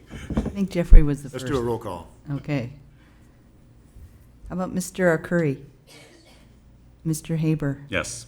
Mr. Rokucci? Yes. Mr. Nader? Yes. Mr. Sevison? Yes. Mr. Moss? Yes. Mr. Johnson? Yes. Thank you. I'd like to further move that the commission approve a vesting tentative subdivision map to create 6 single-family lots and 1 common area lot, subject to the conditions of approval and supported by the finding contained in the staff report dated May 9th, 2017. Second? Mr. Arcuri? Yes. Mr. Haber? Yes. Mr. Rokucci? Yes. Mr. Nader? Yes. Mr. Sevison? Yes. Mr. Moss? Yes. Mr. Johnson? Yes. Thank you. And further move that the commission approve the conditional use permit for the planned residential development, subject to the conditions of approval and supported by the finding contained in the staff report dated May 9th, 2017. Okay, we'll call for the roll call. Who was the second? Second? Oh, Okay, yeah. thank you. Mr. Arcuri? Yes. Mr. Haber? Yes. Mr. Rokucci? Yes. Mr. Nader? Yes. Mr. Sevison? Mr. Moss? Yes. Mr. Johnson? Yes. Thank you. Okay, well, that completes this project for us. As I mentioned before, there's an opportunity to appeal this to the Board of Supervisors. And within 10 days, $564 needs to be submitted at this Community Development Resource Agency and here in Auburn. So, thank you very much, folks. And we'll move on to the next item here in a minute. Is anybody on the commission need a break? Paper? I have enough paper. You need some more. It's your paper. Yeah, Chairman, I may suggest taking just a 5-minute. Okay, we'll go ahead and take a 5-minute break. Okay, well, the Planning Commission's back in session. Our next item is the Superior Fence Company, and I believe, Jeffrey, you have an announcement to make. Mr. Chairman, I'm going to need to recuse myself for this item. Okay, and the basis? I manage property close to this. Oh, talk in your microphone. I sorry. say I manage a piece of property that's a little too close to this, so just for perception's sake, I'm going to recuse myself. Okay, thank you. Okay, for this presentation, we have Callie, okay. The item before you is a request for a conditional use permit modification for a previously approved use permit for the Nichols Drive Industrial Park. The request is to allow an increase in the allowable storage area from 25% to 50% on lots 20 and 21. An addendum has been prepared for this project and must be found to be adequate by your commission in order to satisfy the requirements of CEQA. So the subject parcels are located at 3800 and 3810 Prosperity Drive in the Sunset Industrial Area. It's north of Nichols Drive and west of Industrial Avenue and Highway 65. The parcels are zoned industrial park with a combining design corridor, and the land use designation is industrial. The surrounding lots are undeveloped and are zoned industrial, and the subject lots are undeveloped with the exception of a sidewalk.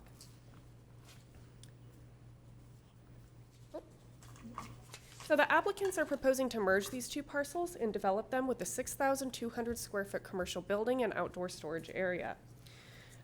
They're proposing to do a 12.5-foot landscape strip and put fencing around here. This is an allowed use in the Nichols Drive Industrial Park conditional use permit with approval of a design review agreement. The outdoor storage area would be used to screen fence materials and commercial vehicles. As noted, the entitlement request is to increase the allowable storage area from 25% to 50% on lots 20 and 21. This would be modifying condition of approval number 109, and would actually, well, it was originally 109, and it would be changing to condition of approval number 110 upon approval. So initially, condition of approval number 109 only allowed for outdoor storage on these lots here, shown in yellow. These are the two lots that are proposing to be merged. Right now, they're limited to 25% of outdoor storage. On their own, each is allowed 25%, so once merged, it would be limited, but really with approval of the increase, you're not really increasing the allowable storage area than would otherwise be allowed if the parcels were not merged. This limitation was a mitigation measure for the Nichols Drive Industrial Park mitigated neg deck when it was initially approved. There's a policy in the Sunset Industrial Plan area that limits outdoor storage in the Sunset Industrial Core. So in order to mitigate for that policy conflict, all of these parcels that are allowed 50% outdoor storage must install a minimum 10-foot landscape strip, have to have storage limited to the interior and rear portions of the lot, and also have to have a minimum 6-foot CMU wall or equivalent in areas that are visible from open space and road right-of-ways. So this particular project would actually be adhering to that and would also be installing a slightly wider landscape strip than is required per that mitigation measure. So in addition to that particular condition of approval modification, staff is also requesting to add a new condition. This is condition number 108. And this is about the Community Facilities District, number 2012-1. This was a community facilities district that was created by resolution in order to create funding for emergency and fire services in the Sunset Industrial area. When the Nichols Drive Industrial Park was originally approved, the CFD was not in formation yet. So we're taking the opportunity right now to add this to the Nichols Drive Industrial Park conditions in order to make it more consistent with projects in the Sunset Industrial area and also to be in compliance with the resolution. With that, the Development Review Committee is requesting that your commission adopt the addendum to the Nichols Drive Industrial Park and approve the conditional use permit modification subject to the conditions and findings contained in the staff report. And staff is available for any questions you may have. Thank you. I just have one, not question, clarification. Now, the two red parcels that were with these approvals will be the same as the yellow. They're going to meet all those requirements and also go into that utility district. That's correct. Do you know why those other parcels weren't allowed the same 50% when it was originally went through? I mean, do they have some kind of visual or they just wanted to have something different on those lots, or what? What was It was out really there? to be consistent with the policy of the Sunset Industrial Area Plan for the Sunset Industrial Core to limit outdoor storage. So they requested only certain lots have. Certain lots, okay, Yeah. I see. Okay, I thought there was some other underlying principle or something, but, okay. Not that I'm aware Thank of. you. Kelly, could you go back to that map that had the yellow dots on Yes. it? What's behind them? What's out there? This right now, Is it open space right now? it's a remainder parcel, but actually the Placer Ranch project would be going here. And under here, there's a little bit of industrial. Most of these lots are, actually all of the lots are undeveloped with the exception of lot 17. There's a business called Magnus Real Estate, and they have an outdoor storage area there and have a commercial building as well. What is zoned behind those out there in that area? This is zoned the same as the subject parcels. The only difference is that it also has a flood hazard component. There's a drainage way that goes through up here. So it does have a flood. So will there flood be hazard. development that backs up to these at some point? Potentially with Placer Ranch, but right now, there's no, But it would be commercial or industrial to go into that. as far as I know. Thank you. Okay, any further questions? Let me see, this time, thank you, Thank you. Kaylee. And is the applicant here? Would you like to make a comment? No comment? Okay, open up to public comment at this time. Not seeing any public comment, I'll bring it back to the commission for whatever questions or discussion or motions that you want to make. I'll make a motion if there's no further questions. I'm not hearing any, so. Okay, I'll look Go at for the it. chairman and make sure he didn't have any extra ones. No. Okay. I move that we adopt the addendum to the Nichols Drive Industrial Park mitigated negative declaration for the proposed conditional use permit modification supported by the findings contained in the staff report dated May 11th, 2017. Second. Okay, we'll call for the Roll call. roll call. Yeah. Mr. Arcuri? Yes. Mr. Haber? Yes. Mr. Rokucci? Yes. Mr. Nader? Yes. Mr. Sevison? Mr. Moss? Mr. Moss has reclused himself. Yes, he has. Thank you. And Mr. Johnson? Yes. Thank you. Okay, I further move that we approve the conditional use permit modification to increase the allowable yard area from 25% to 50% on lots 20 and 21 in the Nichols Drive Industrial Park, subject to the conditions of approval and supported by the findings contained in the staff report dated May 11, 2017. Second. Okay, we'll do a roll call. Mr. Arcuri? Yes. Mr. Haber? Yes. Mr. Rokucci? Yes. Mr. Nader? Yes. Mr. Sevison? Yes. And Mr. Johnson? Yes. Thank you. Okay, well, as in previous ones, this is subject to appeal by the to the Board of Supervisors, and it costs $564 and within 10 days submitted to the Community Development Resource Agency. And so that closes that one, and we'll get ready to move on to the next proposal.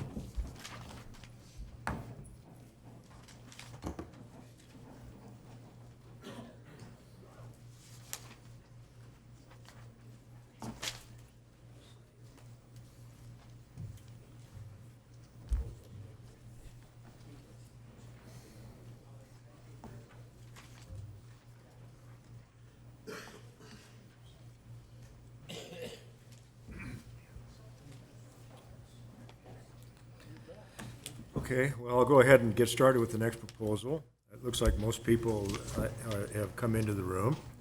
And this will be the Winding Creek subdivision modification. And I see Alex is going to make the presentation. So Alex, Yes, I mic am. is yours. Thank you very much, Mr. Chair. Good morning to you all. I'm Alex Fish with the Planning Services Division. The item before you today is a proposed modification to the Winding Creek tentative subdivision map, conditional use permit, variance modification, and also a request for a 2-year extension of time. Each of these modifications I'll go over in my oral presentation of the project. So the first slide here shows the project area. This is located in the Dry Creek West Placer Community Plan area, comprises about 24.45 acres, and is located on the west side of Cook Riolo Road here. We have the Dry Creek corridor to the south. Further to the south, beyond the Riolo Greens planned residential development, is PFE Road, approximately down here, about 1 mile away. And this is Vineyard Road up here, Morgan Creek planned residential development, and over here is the Creek View Ranch Middle School. The project site is designated as rural low-density residential in the Dry Creek West Placer Plan. The rural low-density residential zone or land use designation comprises about 2,100 acres. It's about 23% of the plan area, and it's mostly this area and extends beyond here as well, that is located north of Dry Creek and south of Baseline Road, with the preponderance of it located south of Vineyard Road, kind of in between that corridor area. An approximately 10-acre portion of our project site here, and it seems like my slide shifted just a little bit. I apologize for that. This is the project boundary. But this 10-acre portion here is located outside the floodplain. That's zoned residential single-family, combining agriculture with a minimum building site size of 40,000 square feet and a planned residential development designation, 1 unit per acre. The remainder of the site is included in the 100-year floodplain of Dry Creek. It is zoned open space with a combining designation of planned residential development, 1 unit per acre. And that portion of the site comprises about 14.5 acres. The upland portion is about 10 acres. Adjoining land uses to the north, east, and west, these all include identical zoning designations. We have effectively the identical zoning to the south as well, but it has a different building site size. That's a 20,000 square foot building size, approximately a half acre. So the entitlements requested, as I mentioned, the applicant is requesting approval of a modification to the tentative subdivision map, also an approval of a modification to the conditional use permit for the development standards to that map in order to allow 19 single-family residential lots where 11 are presently approved. There is also a request for a variance modification. A variance was initially approved with this project to allow a 6-foot tall view fence to be placed atop the noise berm along the project frontage. And that variance also included approval for pilasters to extend to about 7 feet. The applicant is proposing to modify that to retain the view fence at 6 feet, reduce the height of the pilasters to 6 feet 6 inches, and for the sake of aesthetic consistency throughout the subdivision, its design, a superior design, I believe, county staff had asked that they incorporate those pilasters into the rest of the fencing around the subdivision where it interacts with off-site properties, and that way we'd have consistency. So that's also part of the request. This project was originally approved in May 2005 by your commission. It had an expiration date of May 10th, 2008. Due to the severe economic downturn, there were a number of pieces of emergency legislation that were granted that extended the overall vesting period of this map by 7 years. I should mention that your commission also previously approved a 2-year extension of time. So when you take all those together, the present expiration date is May 10th of this year, 2017. The applicant did include a timely filing of an extension request, and they are requesting that your commission extend the approval period by 2 years with this action. This slide here shows the approved project. So we have here Street A, the on-site subdivision road. This is a private on-site roadway connecting to Riolo Road, Cucurullo Road, I should state. The project included 11 lots. These lots range in size from about 26,000 square feet up to about a little more than 42,000 square feet, with an average lot size of approximately 32,000 square feet. Portions of the project to be developed only included these upland portions that are outside of the 100-year floodplain. You can see here the 100-year floodplain boundary kind of goes along like this. And the only thing that would have been within the floodplain is this tot lot. That's a low-intensity use that effectively is compatible with the floodplain. It doesn't interfere with flood flows. So this is the proposed modified tentative map, and with the 19 residential single-family lots. Again, Cucurullo Road here, effectively the same alignment as the on-site subdivision road, including where it extended up here. This would now become an emergency vehicle access easement. The on-site subdivision road was realigned to incorporate an existing private access easement for an off-site property located to the west here that is anticipated to remain in place. Lots in this proposed revision to the map would range between about a little more than 12,000 square feet to upwards of 23,000 square feet. There are 2 lots here that are about 23,500 square feet where they interact directly with off-site larger lot parcels. The project site would otherwise include a landscape lot along the north boundary here that would be improved with solid board wood good neighbor fencing with the pilasters that I previously mentioned, also some landscaping. Same thing would occur up along here and over on the side of the project boundary here. As with the approved project, no portion of the project would be constructed within the 100-year floodplain, and all lots would maintain a minimum 50-foot setback from the riparian boundary of the Dry Creek corridor, pardon me, located in the southerly portion of the site here. It actually, Dry Creek crosses over the site. Let's see if I got everything there. I think we did.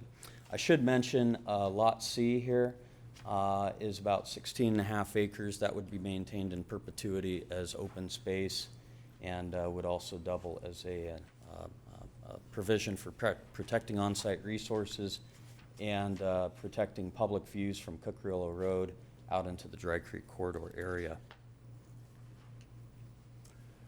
This slide here, we just have some conceptual plans showing the frontage landscaping and the landscaping along the north boundary of the roadway, the on-site roadway. There's an existing Class 1 trail that the county constructed when it replaced the Cookerillo Bridge a couple of years ago. That trail would remain in place and it would be integrated into the project frontage improvements. There'd probably have to be some minor reconstruction to it over here where the new project entrance is built. The project entrance would include a divided median with some landscaping and a low entry monument sign identifying the subdivision by name. Of course, here we have a cross-section view kind of showing the view of the subdivision from the entry as you're looking at it along Cookerillo Road, view fencing, pilasters here.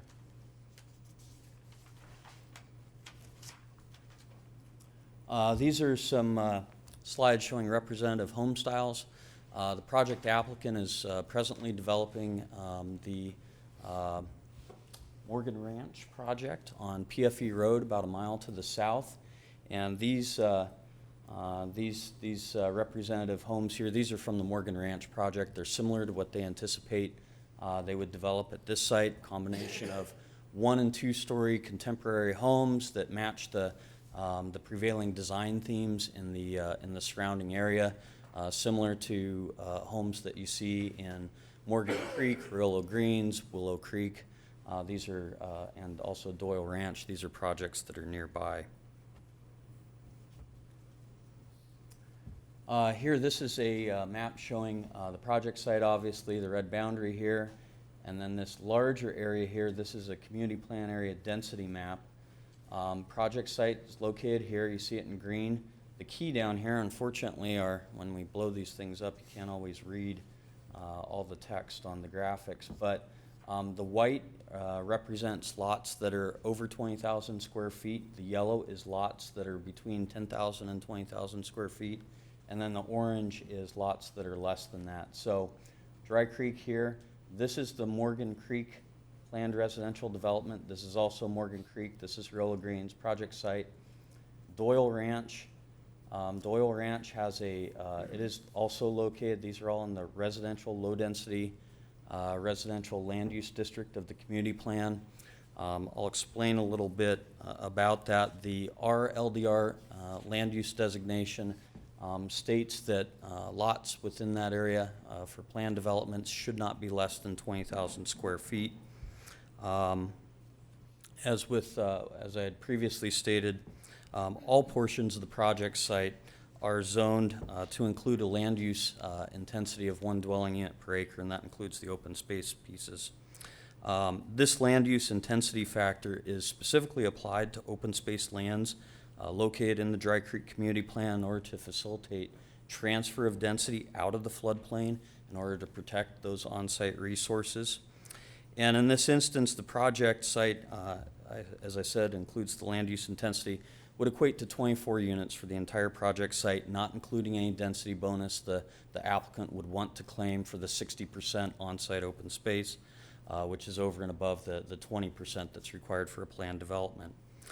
So while this project would deviate from that 20,000 square foot minimum parcel size, resulting in an average lot size of a little more than 15,000 square feet, the project is otherwise completely consistent with all policies of the County General Plan and the Dry Creek Community Plan, in particular as it relates to protecting sensitive resources.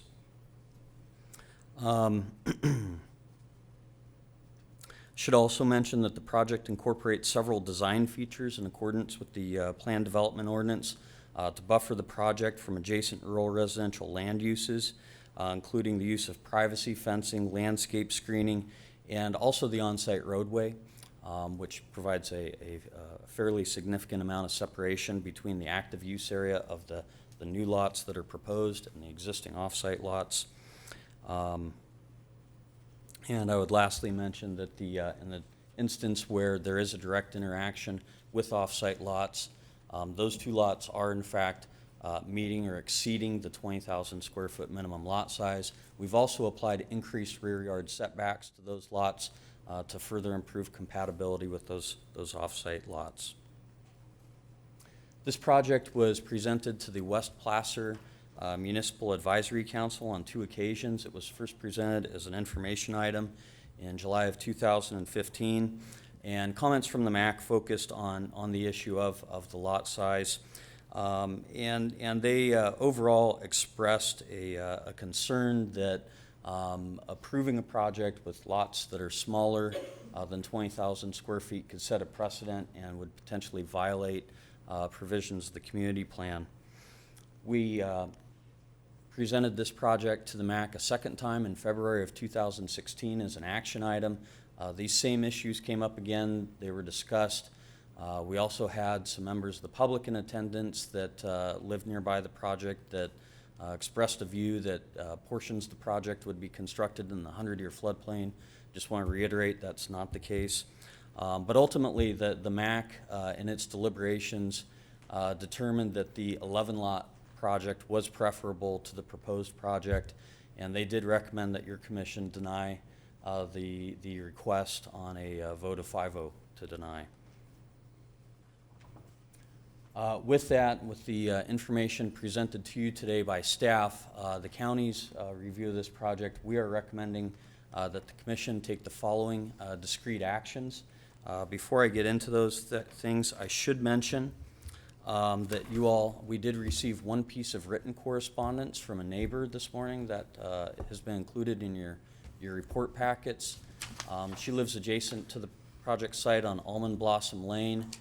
She had requested or stated a preference that the lots, I believe it would be lots 15, 17, 18, and 19, should be limited to a single story.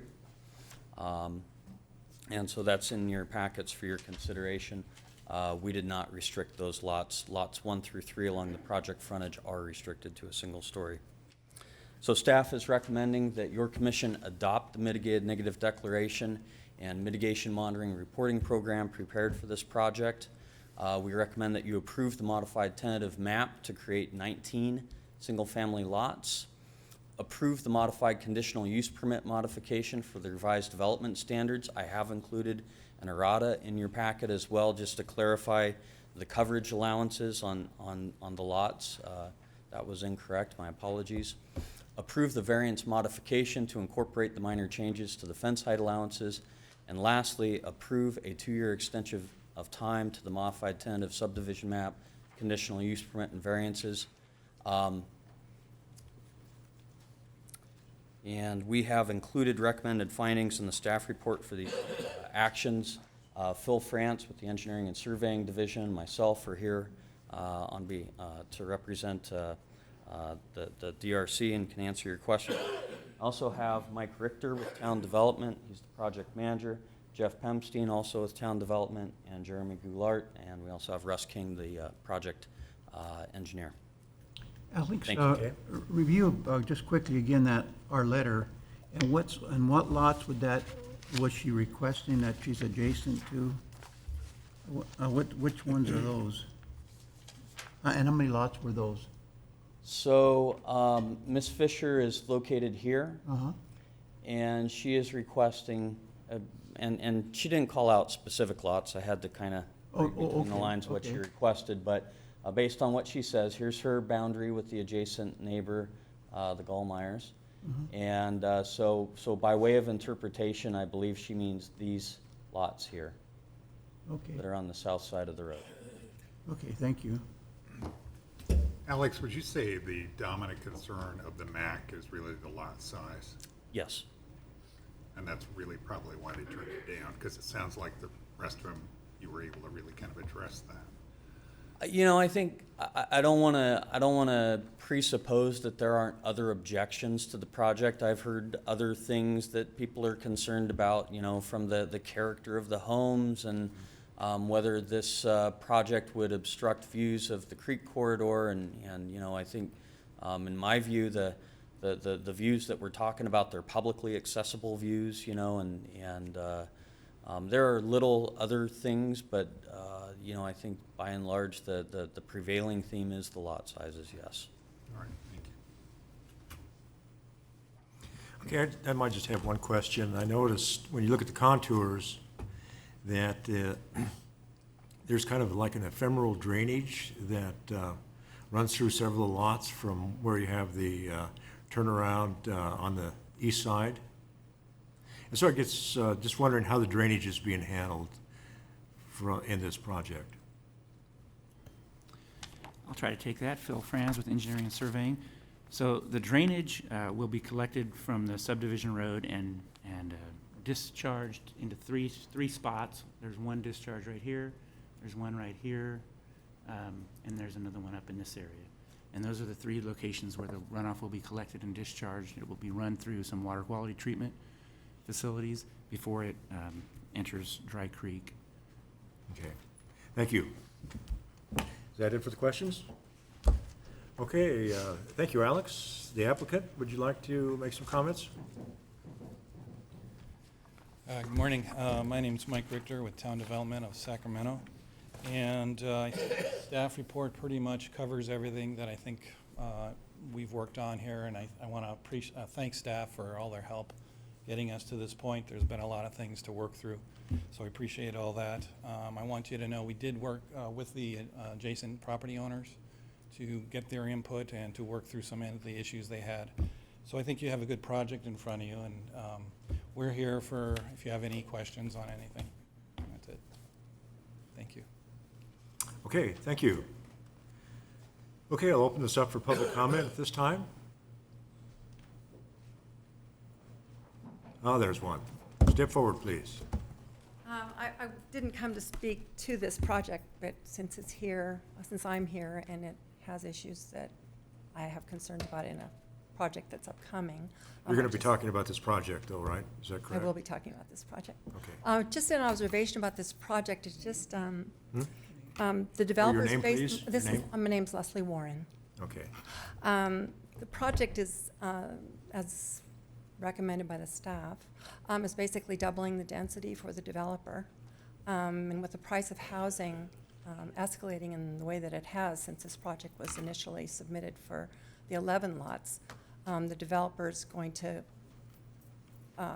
accrue a sizable increase in revenue from the sale of the lots and development of the properties. And in light of that, I just feel like it's the moral duty of the developer to make some portion of these units affordable to people that, if not the median income in Placer County, which is $74,000, even double the median income, so that we can in some way address the housing crisis that is a national phenomenon. But here in Placer County, and when you talk to people at the housing agencies, they don't think the word crisis adequately describes the situation for people that need shelter. So I feel like that should be something that the developer might address. I'll pose it as a question to the developer about affordability of these units. And also looking at the properties and the way that the lots are aligned and the asset in the subdivision of abutting the Dry Creek natural area. It just came to my mind that similar to the coastal access trails that the California Coastal Commission has established to allow public to access our coastline, it might be nice in this subdivision to create pathways between some of the lots so that the public and the residents can access the natural beauty of the creek without having to go underneath a roadway. So just a recommendation. But I do just think, just generally, it's our responsibility to make sure that we provide housing to people of all income levels And if we're even talking about $150,000 of combined income for a family in Placer County, which is actually double what the median, which means half of the people in Placer County earn less and half the people in Placer County earn more than $74,000 a year. Where are we providing housing for the people that are under the $74,000 median? And can this subdivision and all subsequent subdivisions that you consider start addressing the need that all people in our community are able to afford housing? So I'd like to know what the price point is of this housing, and and what the developer has to say about affordability. Okay, thank you.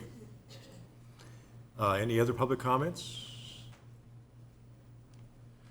Okay, well, I'll close the public part, and then would the applicant like to make any more comments?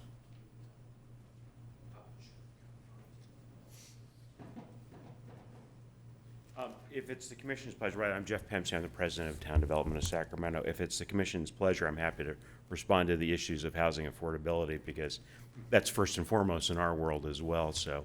Yeah, that's fine, go ahead. Yeah, so just a couple of real quick comments. So Town Development of Sacramento is actually part of a nonprofit charitable foundation, and so the profits, as they were described, we actually put back into charitable giving around the country, a lot of which we use to help homelessness.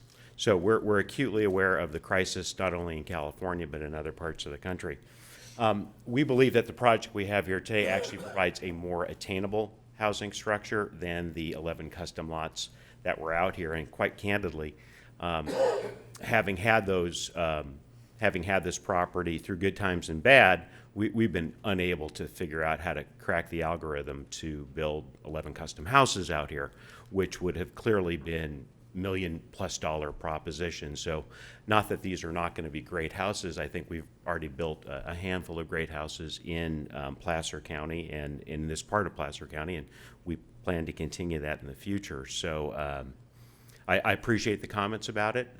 Again, housing affordability is, every home builder is either aware of it or dealing with it in their own ways. So we think we've got a great project here, and we hope for the commission's blessing on this today. Mm-hmm. Also, I heard mention of a trail, or is there a trail included? Yeah, so if I'm not mistaken, I think that's a countywide issue. I think there's a county trail on the south side of the creek.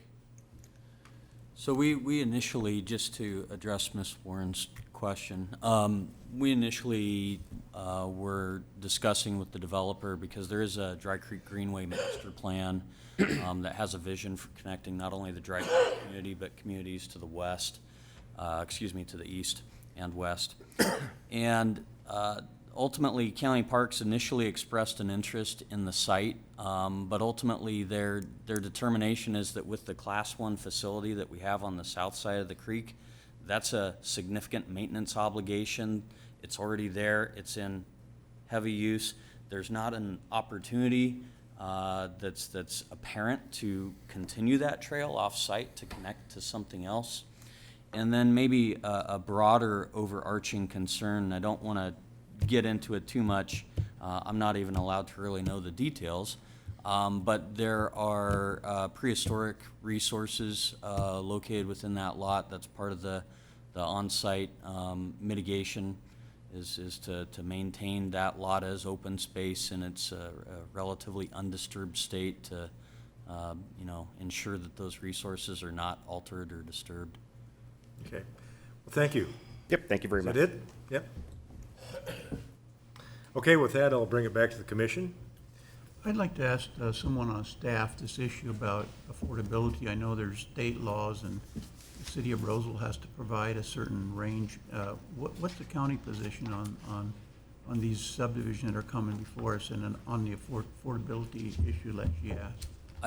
I'll leave it to EJ or Karen if they want to address the fee study program that we're currently undertaking. But in the instance of a project like this, the existing county policy is that if this project had proposed a general plan amendment to increase the density, to in some way improve their economic position for this project, they would be required as a compulsory measure of our general plan requirement to include 10% inclusionary housing. Absent that kind of an action, the policy right now is that they are not subject to that affordable housing component. EJ, do you have anything you want to add to that? No, I mean, I would have mentioned the general plan policy that when you, with this project, there's no GPA, there's not a requirement for that as far as our, general plan requirement is. There is an ongoing effort to address the affordable housing and workforce housing, as you see up in the eastern part of the county. That effort is well underway. It just went to our board a month or so ago, just to kind of outline what the steps would be, going down that path. I know it's going to be due back at our Board of Supervisors sometime in July, if I'm not mistaken. That's just kind of a tentative date. So I think, even the commission will be hearing more about that as the coming months go on. I was going to suggest, EJ, and to the commission that maybe at some point, because this issue comes up more and more, because workforce housing is a critical issue. I mean, we address it almost on every project, particularly as we talk about Tahoe. And I think it would be good as some of this starts to come together that maybe we have a workshop on this for the commission so that we can really fully understand how this is being addressed, so that as this comes before us on all the issues that we're going to be looking at ahead, that we have a good handle on how it's being addressed. To me, there are opposing forces going on here in the state. I mean, we're obviously saying, look, we need workforce housing. We know that's a critical issue. But you have state agencies, you have local municipalities that keep burdening more and more onto projects requirements. And so it makes these projects so much more difficult to make even feasible. I mean, I'm amazed that you can take 11 lots with the requirements that are now being put on projects for infrastructure, that you can even make it pencil. People are talking about, affordability, but unfortunately we're seeing that the starter homes in the Sacramento region, including Placer County, are pushing more like $500,000 and up. And that's just insane. How does somebody who's a young person who's just starting out, how can they deal with that? So this is a Placer County issue, but it's a statewide issue. And I think we, as a commission, really need to understand how are we going to address this in the future. It's critical. And I don't think we can burden the developers with all of this, because it's not all of their fault.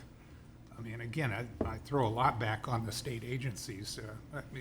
One example would be the governor's net neutral, that he wants to see homes built that are zero impact on energy. There's huge costs related to that on each home. And I think as a commission, we need to understand those forces that are making it more difficult to create affordable housing. So I just wanted to kind of pass it along to the commission. And I think it's important that we really look at this in more depth. Yeah, I think that's a great idea. Maybe even to get something to the commission sooner. Maybe we just do an informational item just to let you know what the ongoing effort is right now, what's been brought to the board. That'll give you a bigger picture of what the schedule is and timeline, what's going to be involved, and from there we can tear off into maybe more detailed discussions if that is something that would be acceptable to the commission.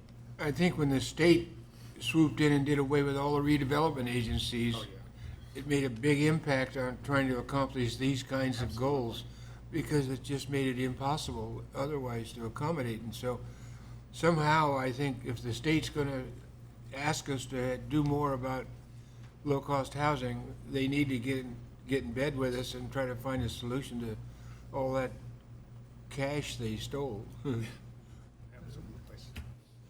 Yeah, one thing I will also add, I believe we have just put up a new housing website. If it's not up yet, it's going to be up real soon. That kind of gives an overview of where we're at right now too. So for the public who's listening, that's something they can refer to, and then also the commissioners as well. And then what we'll do in the next couple, 2 or 3 meetings, we'll try to get something scheduled right away. Yeah, similar to we have that workshop for the winery, so on June 8th, and we could have something later on like that after the regular commission meeting, we can have the workshop. Okay, any further comments, discussion, or a motion? Very acutely aware of the housing crisis thing. Whether this ends up 11 or 19, these are not going to fall into that affordable home category. And just based on the location of these, and I have an issue with regard to the lot sizes. You think they should be larger? Yeah, I'm barely okay with 11, to be honest with you, in that particular area. I don't know if we should have a concern about the fiscal side of it, but as I said earlier, I'm not sure how, with all the burden of infrastructure that's being thrown on all the projects that come before us, that how you can make it pencil if you, instead of saying 11 lots, you can do 8 lots or something like that. I'm not sure it would even pencil at that I don't know point. either. I don't know the answer to that question. I assume that the applicant has worked through the numbers, hopefully to satisfy them that it's economically viable, but I think as a general concern, lot size and as well as the density issue, and I agree wholeheartedly with Mr. Nader that we need to, as a commission, know more, because the impact throughout the county will be significant one way or another as we go forward, whether it's the state dictating something or the people in the county wanting to make affordable housing their priority. But I think it's our obligation to know more about it.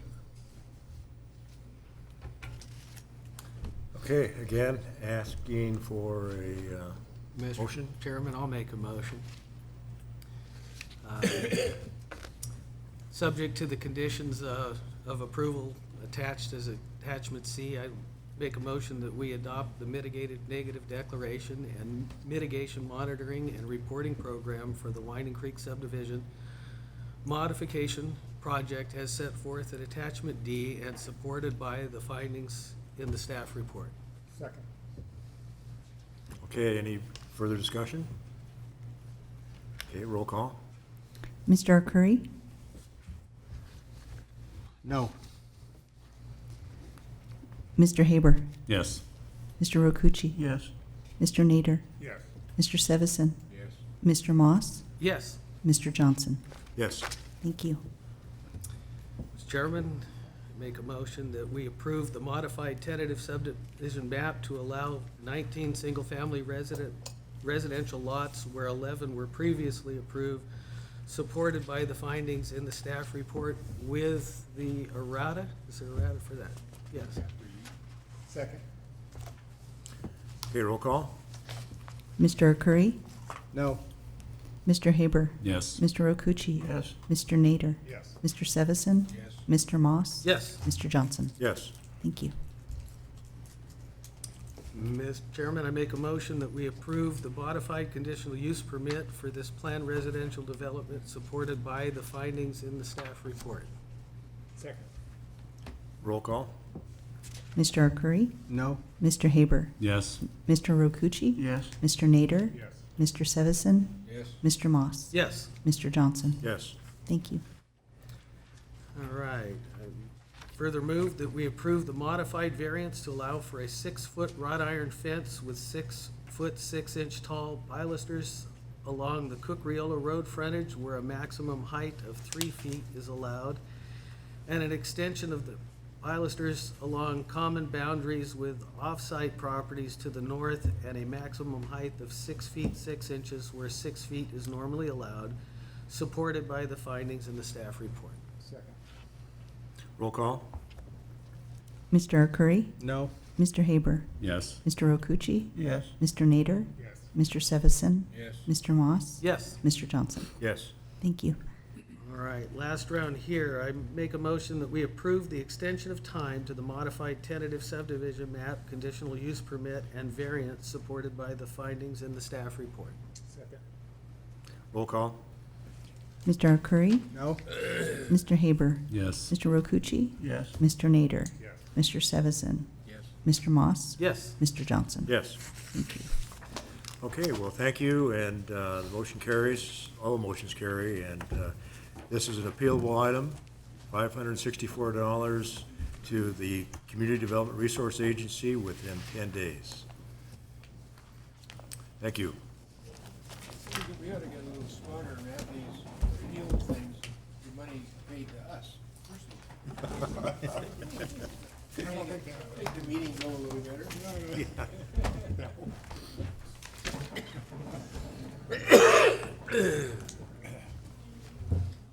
There it is, I thought I lost it. Can't even read.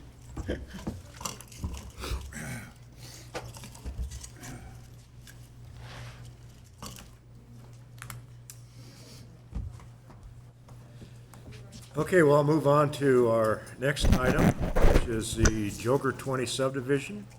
And Christopher Smith is going to be making a presentation to us. Good afternoon, Commissioners. Christopher Schmidt with the Planning Services Division. Before you today, for your consideration, is a 17-lot planned residential development in the North Auburn area. The applicant is the Catholic Diocese of Sacramento. Amen, brother. The project is located on the east side of Jurger Road, south of Bell Road. Bell Road's here to the north. And it is north of Mount Vernon Road. So between Mount Vernon and Bell Road, about 240 feet south of Marcella Drive. For reference, the DeWitt campus is over here at the edge.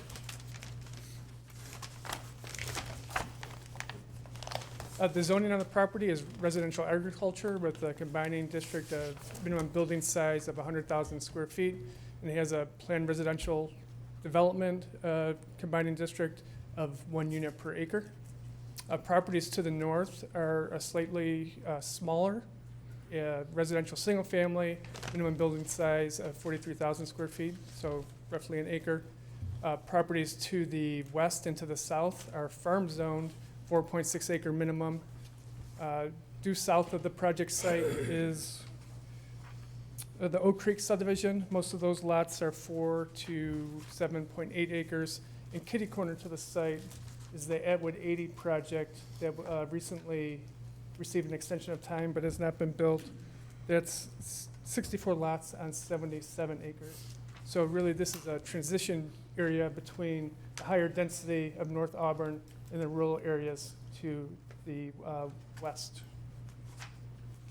Just as an aerial of the project site, it really is an infill project because the surrounding properties besides the Edward 80 project site are developed. So you have single-family homes on Bell Road that back to the site. Properties across Jurger Road are developed, and these properties in here are developed. The site itself, a lot of grassland in the northern portion, scattered woodland in the central. Denman Canyon Creek runs here from east to west, and the southern portion is more heavily oak woodland. The project site is 20.25 acres. Habitat on the site, annual grassland is about 11 acres, so half the site is grassland. Foothill woodland, less than an acre. Oak woodland, about 7 acres. Riparian woodland along the creek, less than an acre. In wetlands, this big blue area here in the southwest corner is a wetland, and there's also a small wetland area in the northern portion of the site. And just a picture, this is the grassland right at the project entrance. You can see the homes along Bell Road in the distance. This is some of the woodland in the more central portion of the site. And this is that big wetland area in the southern portion of the site. The creek runs back in here. So it connects, it's adjacent to the creek. The site plan, 17 lots. It's a planned residential development, so you see the odd parcel sizes, which is allowed. The lot sizes are 26,000 square feet to about 54,000 square feet with an average of 0.84 acres, so nearly an acre of average parcel size. 2 entitlements, a vesting tenant of a subdivision map to create the 17-lot subdivision, and all our planned residential developments do require conditional use permits, so they're also seeking the CUP for the subdivision.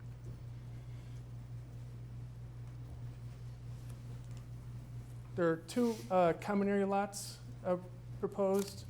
One is this Lot C. This is the access to the off-site sewer easement. So there's sewer line connecting out to here. And this Lot D is where that wetland area is, so it's right near the project entrance along Jurger Road. And then 2 open space lots. This is where the heavy oak woodland is, and also the stream corridor. There's a 5,000 square foot passive recreation area proposed for residents, just a seating area, maybe a small picnic area. No active recreation is proposed there. So total open space is 22.6%. The PD regulations require 20% open space, so they do meet that obligation. There is a EVA access proposed between the cul-de-sac here and the Atwood 80 project. So the applicant for this project will construct this section to provide access to Lot 1. When Atwood 80 comes in, they'll connect or construct the remainder balance so the EVA connects to the Atwood 80 site. We looked at the oak woodland impact. We took the setbacks and then superimposed building envelopes and showed that about 2 acres of oak woodlands are impacted. There's also some wetland impacts where the street crosses to the cul-de-sac, where the street crosses the Deadman Canyon Creek. So 0.07 acres of riparian impact and just 0.03 acres of wetland impact. Development standards for the project: 50-foot front from the edge of right-of-way. Sides are 20 feet minimum, and rears are also 20 feet minimum, and the height is 36 feet maximum. So our setbacks are a little bit larger than what is required in the zone district, and that's, we can set the condition as part of the approval of the PD. And pools and equipment, 50 feet front, sides and rears are 10 feet, equipment is 5 feet, and that's a little bit larger than typically allowed. Just thought of being a good neighbor, the applicant has agreed to do a little bit bigger setbacks for the pools.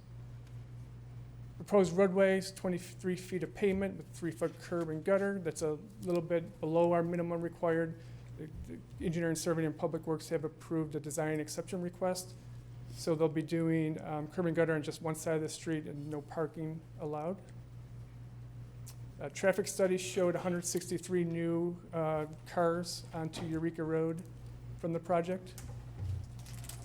And also did a distribution study to show that most of those cars won't be going onto the rural areas, to the rural roads to the south, but heading to Bell Road and eventually out to 49 and 80. So most of the traffic is heading out past DeWitt to the major traffic corridors. We looked at intersections in the area. The traffic does not impact intersections that would create a need for off-site improvements. We also looked at the proposed project entrance and did it meet site distance requirements, and it does. It does not meet the threshold for a turn lane into the project site, but they will be required to do 100-foot acceleration and deceleration lanes at the project entrance. We did do an environmental review, mitigated negative declaration, found that all the impacts can be mitigated with the implementation of mitigation measures. And we also presented this project to the MAC in May, and they recommended approval 6-0 to approve the project as presented. A few of the major issues that were brought up were the trip generation and where that traffic was heading. One of the neighbors told us that there's a water line that cuts across the site. The applicant has looked for that water line, and there is no dedicated easement, but has agreed that the water line, when found, will be relocated into a multi-purpose easement so that the neighbors to the west can still obtain their water. And then some questions about the lot sizes being consistent with neighboring properties. And with that, staff recommends that you adopt the mitigated negative declaration and the mitigation monitoring program, approve the vesting tentative subdivision map, and approve the conditional use permit subject to the conditions found in the staff report and also the findings found in the staff report. And I'd be happy to answer any questions. Christopher, is that to the south, that EVA, is that always just going to be an EVA, even when that 64 development, lot development is built, again, more to the south? That's not gonna change, right? Right, there's no plans for a permanent connection between the two to allow Yeah, 'cause regular that traffic. could create some real issues if there was access between those developments. Mr. Christopher, I didn't hear what, you said Lot D, what was that for? There's a small wetland in the middle of that parcel. So there's a little strip, so I think it's just a small drainage. Okay. Any more questions of Christopher? Okay, well, thank you, Christopher, and is the applicant, would you like to say anything? Good afternoon. My name is Russell King. I'm the civil engineer on the project. This project has been around for quite a long time. Jack Remington actually started the land plan on it, and we came in along the way to help him with some of the civil engineering issues that he was dealing with. So we've been quite familiar with the project. I just wanted to make a clarification on the EVA question. It will not be open to public use. It's actually proposed to be gated at the Atwood 80 end and also at the Jogar 20 end. Atwood 80 is also conditioned as part of its project approval to build that EVA through Jogar 20 property, even if Jogar 20 is not approved. So there will be some sort of road there, one way or the other, with the Atwood 80 project. And other than that, the staff report's very thorough. We've reviewed the conditions of approval and are acceptable with those, and would be happy to answer any questions that are specific. Well, you say there's 2 EVA gates on the same road? Yeah, just so we could keep people from either end from driving down the EVA. So essentially, there'd be one. Oh, okay. Yeah. So It's it doesn't it's become a a little narrower, man's land, or right? something that's narrower, that's. Exactly, and it's just a fire gate, it's not, fancy. So a gate. fire department has to open 2 gates if they have to go through that? Potentially, yeah, potentially. Thank you. Okay. Overprotecting ourselves. Yeah, it seems like we're very well protected here, huh? Okay, anybody from the public? Okay, well, boy, I see we have public comments, so come forward. Hi. My name's Barbara Armstrong, and I live on Bell Road. We've only been here a year and a half, and we picked this house on Bell Road. It was quiet. We have a pond. Wasn't noisy. It felt like we were in the country after leaving a city that was horrible. Anyway, I'm concerned about the noise, the dust, the wildlife, more traffic. We need more patrol officers or Placer County sheriffs, whatever it is in our county area. Right now, we have 13 little baby ducks, and there's so much wildlife out there as far as the deer, and you just can't imagine. We just recently had 13 feral cats fixed, 4 of them at our expense. That's about all I have to say, but, if I had known all of this was going to happen, probably would have moved somewhere else. So, but anyway, thank you for listening. Do you back up to the project? Yes, my name is Gary Armstrong, and I spent 65 years in Redwood City and retired, and the traffic was absolutely horrible in the Bay Area. I had to give up sharks tickets because it took us 2 hours to get from Redwood City to San Jose. But the traffic on Bell Road is already pretty heavy, believe it or not. I've almost been hit 3 times. They just come speeding around those corners that are supposed to be 25 and they're doing 45. I'm also concerned with all the homes, once you get past us, are very large lots. I mean, they're anywhere from 3 to probably 5 to maybe even 8 acres. And I just think, I don't want to stop anybody from trying to build, of course. But I would like to see the lots bigger in this development. And certainly a gate, 2 gates, why do they need the gate? Nobody else up there has them.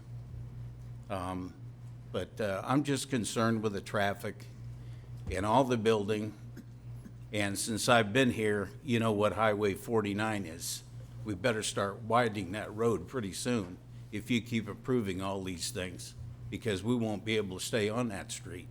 It's that bad, and everybody knows it. So, thank you very much. Okay, thank you. Next commenter. Hi, Randy Reinholtz, 10150 Joger Road. I have some water concerns, and the first one and most important was mentioned about our NID irrigation line coming down through the property. And even though there is no easement, that has to have been in there for at least 20 years. I'm glad to hear that we're willing to relocate that, and I would like to offer to your engineer, we know approximately where it runs right now. Okay, to get that into the road easement, we've got no problem with that. We just want to make sure that we still can maintain that, you know, because that's really a big part of our lifeline out there, irrigation. So myself and the rest of the neighbors, I'll give contact information. You get a hold of us, we'll get out there in the field. We know approximately where it is. It goes all the way up to, let's see, the NID ditch where it attaches. I think they call that the Columbia West, and it's right close to Tahoe Street and Bell. Our box is there, and our line comes down through a few neighbors' houses, house yards, all the way down, and it crosses Joger Road and feeds a couple neighbors there, and right at the corner of Donnell Bell, and I'm the next one right there, it tees and runs behind the property line, and that's where we pick up our NID. So glad you mentioned that, glad everyone knows it's there, and glad we can reroute that and maintain that.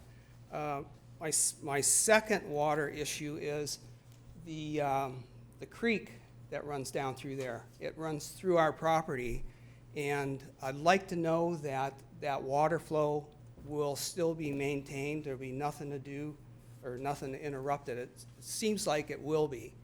But if it does, my horses will be really angry, because that's what they use to drink with. So do I need assurances that that creek flow won't stop?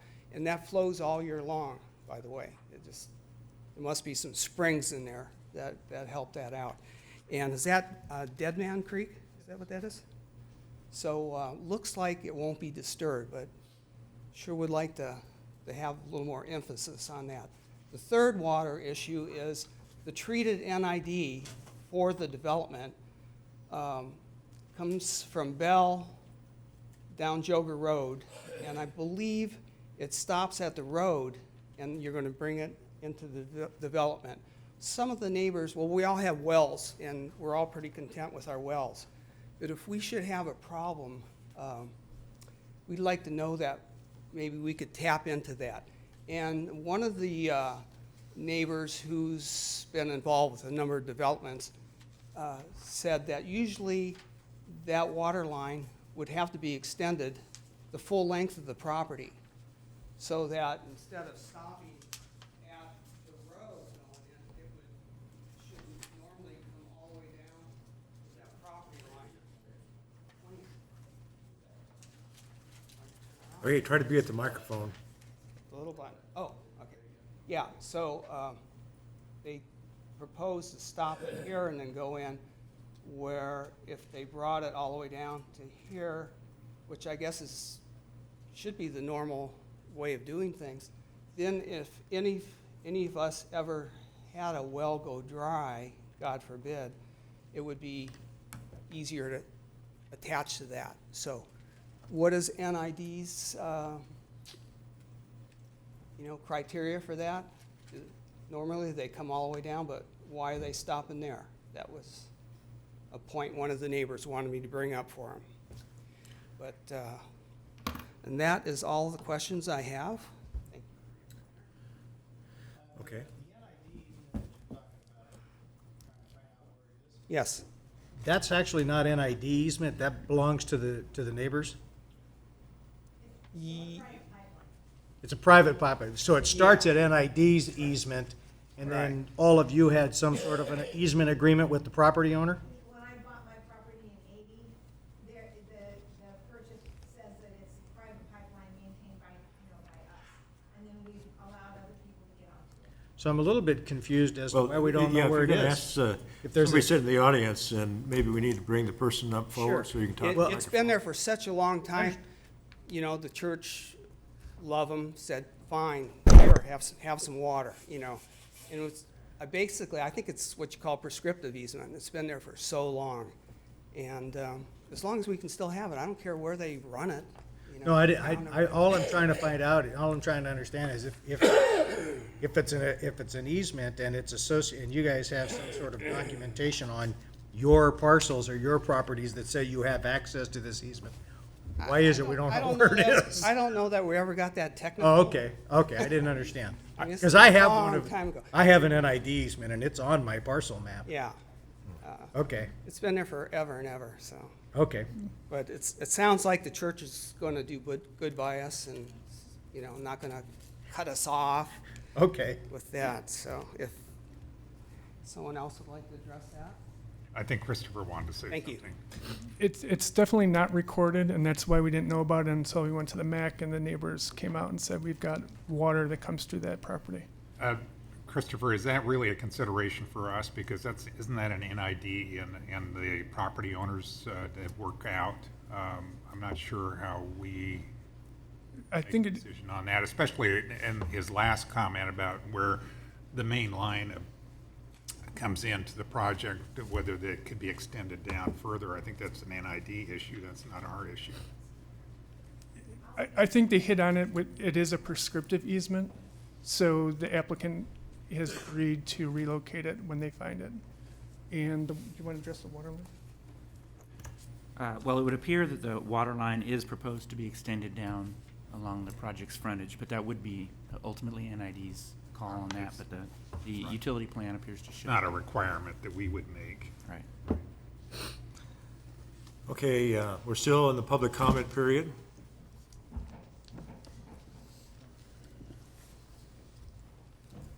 Leslie Warren, 2877 Allen Drive, Christian Valley. I'm here today to wear two hats, one speaking for the California Native Plant Society's Redbud chapter. The Redbud chapter, we're Placer and Nevada counties, and then secondly as a private citizen. So just representing the Placer County Native Plant Society, can I give this to you, or clerk? I made copies of the tertiary levels in our ecosystem, and plants, as you know, probably know, are at the base of the tertiary pyramid, and that means that the energy that the plants get from the sun is consumed up the pyramid by consumers, starting with herbivores, omnivores, carnivores, and then we have the decomposers at the very top. And just that the plants are the source of all life. Well, the sun is the source of all life, but for the plants, the other life forms in the tertiary levels could not exist. So protecting our plants is critical for our own survival, oxygen, and food. The Salix Consulting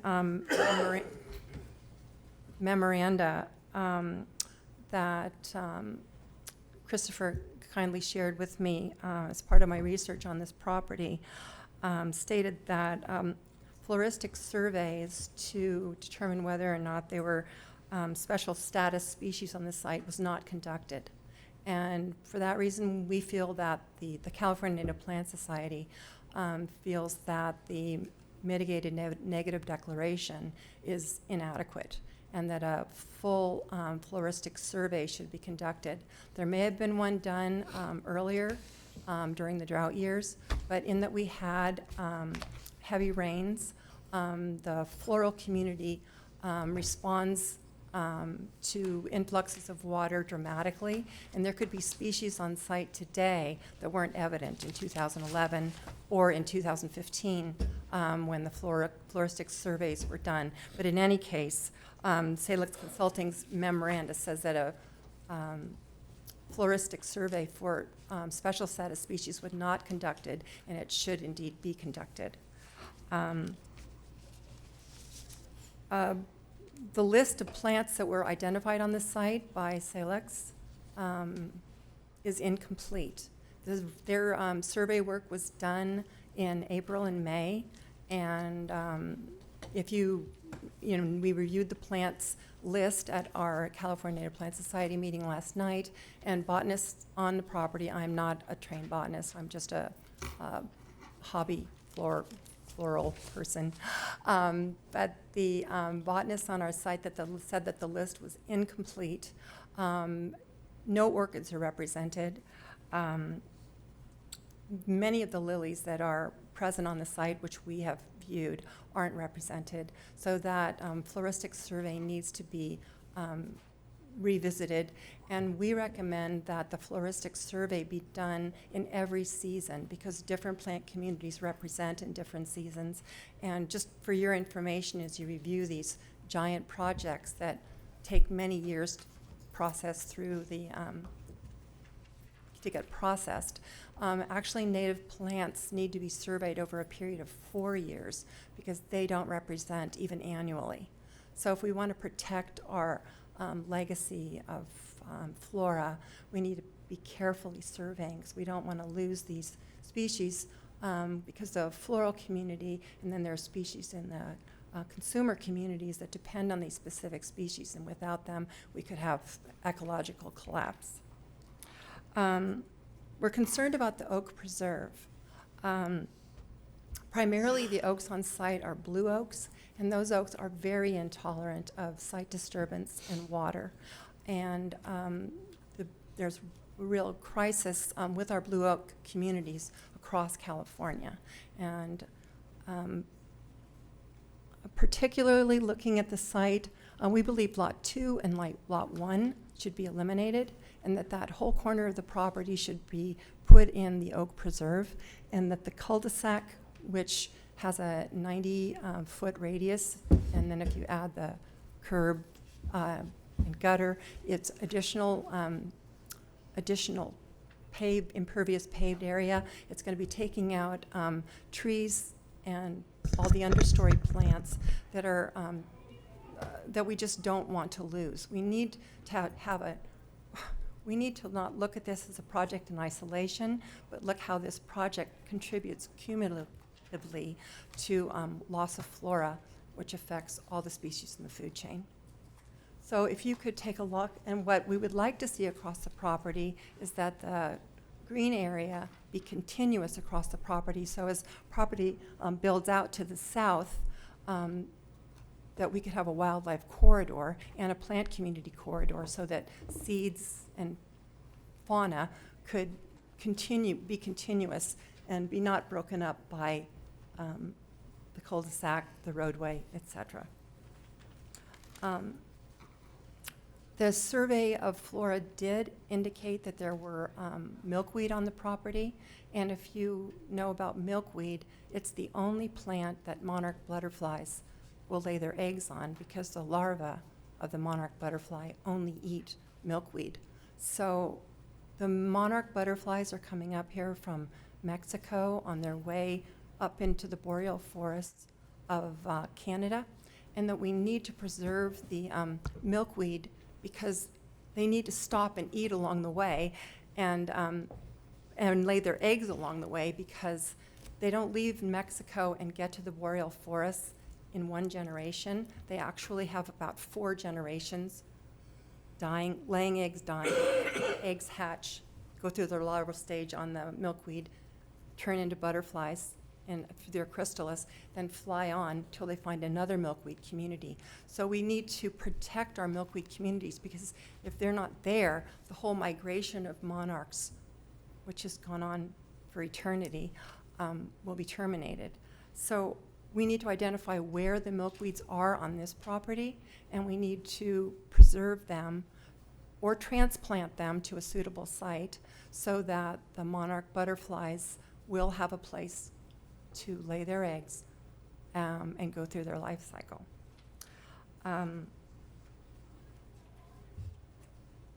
The pollinator species were not surveyed on this property, and of course we need our pollinator species to ensure the continuation of our plants.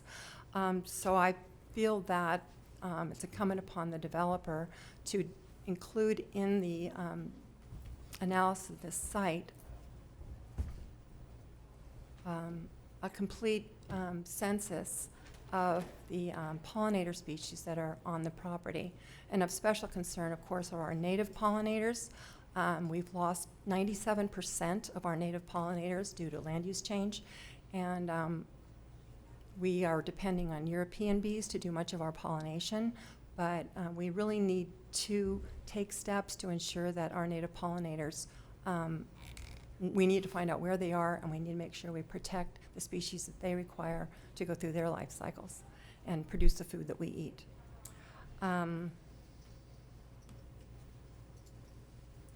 So those are the comments from the California Native Plant Society.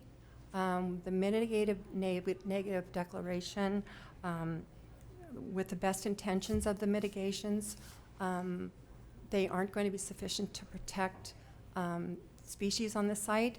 It doesn't adequately survey for special status species, and the issues of the milkweed and loss of milkweed and the potential loss of blue oaks aren't adequately addressed. It would require a stewardship plan, a monitoring plan, a program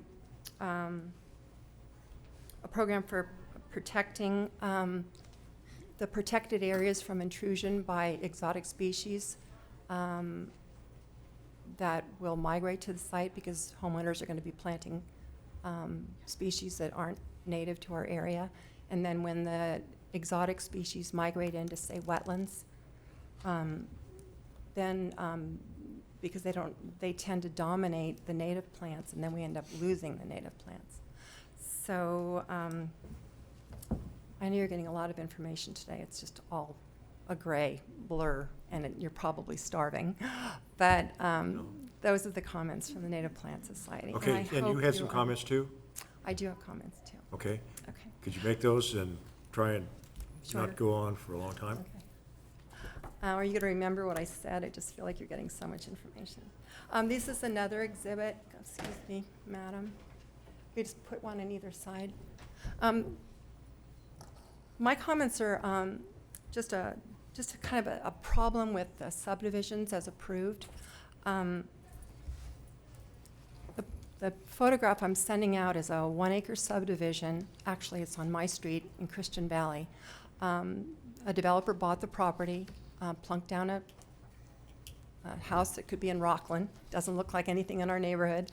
But then someone bought the property and proceeded to just bulldoze every single tree on the property. And after bulldozing it, heavy equipment came in and is excavating that property for a pool. There's an outbuilding under current zoning that could actually put a 1,200 square foot additional residence on the property, because Placer County allows secondary residences on every parcel.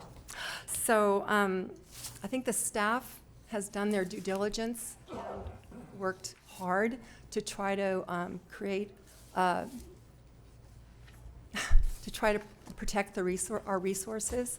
But I just don't feel like the mitigated negative declaration adequately addresses the environmental impact of this project, because in a real world, the Catholic Church is going to get approval. It's going to flip the property to a developer. A developer is going to build all these lots out without any design review, without any specific footprint, and homeowner's going to buy it. They're going to bulldoze it and put in their hobby garage. They're going to dig their swimming pools and create impervious surfaces that aren't addressed in this negative declaration, and take out the flora and fauna on the site that we haven't adequately surveyed because there wasn't an adequate survey of either in the negative declaration. And what we're going to end up with is we're going to lose the habitat values that the California Environmental Quality Act was designed to protect. So it concerns me greatly. It concerns me greatly. It's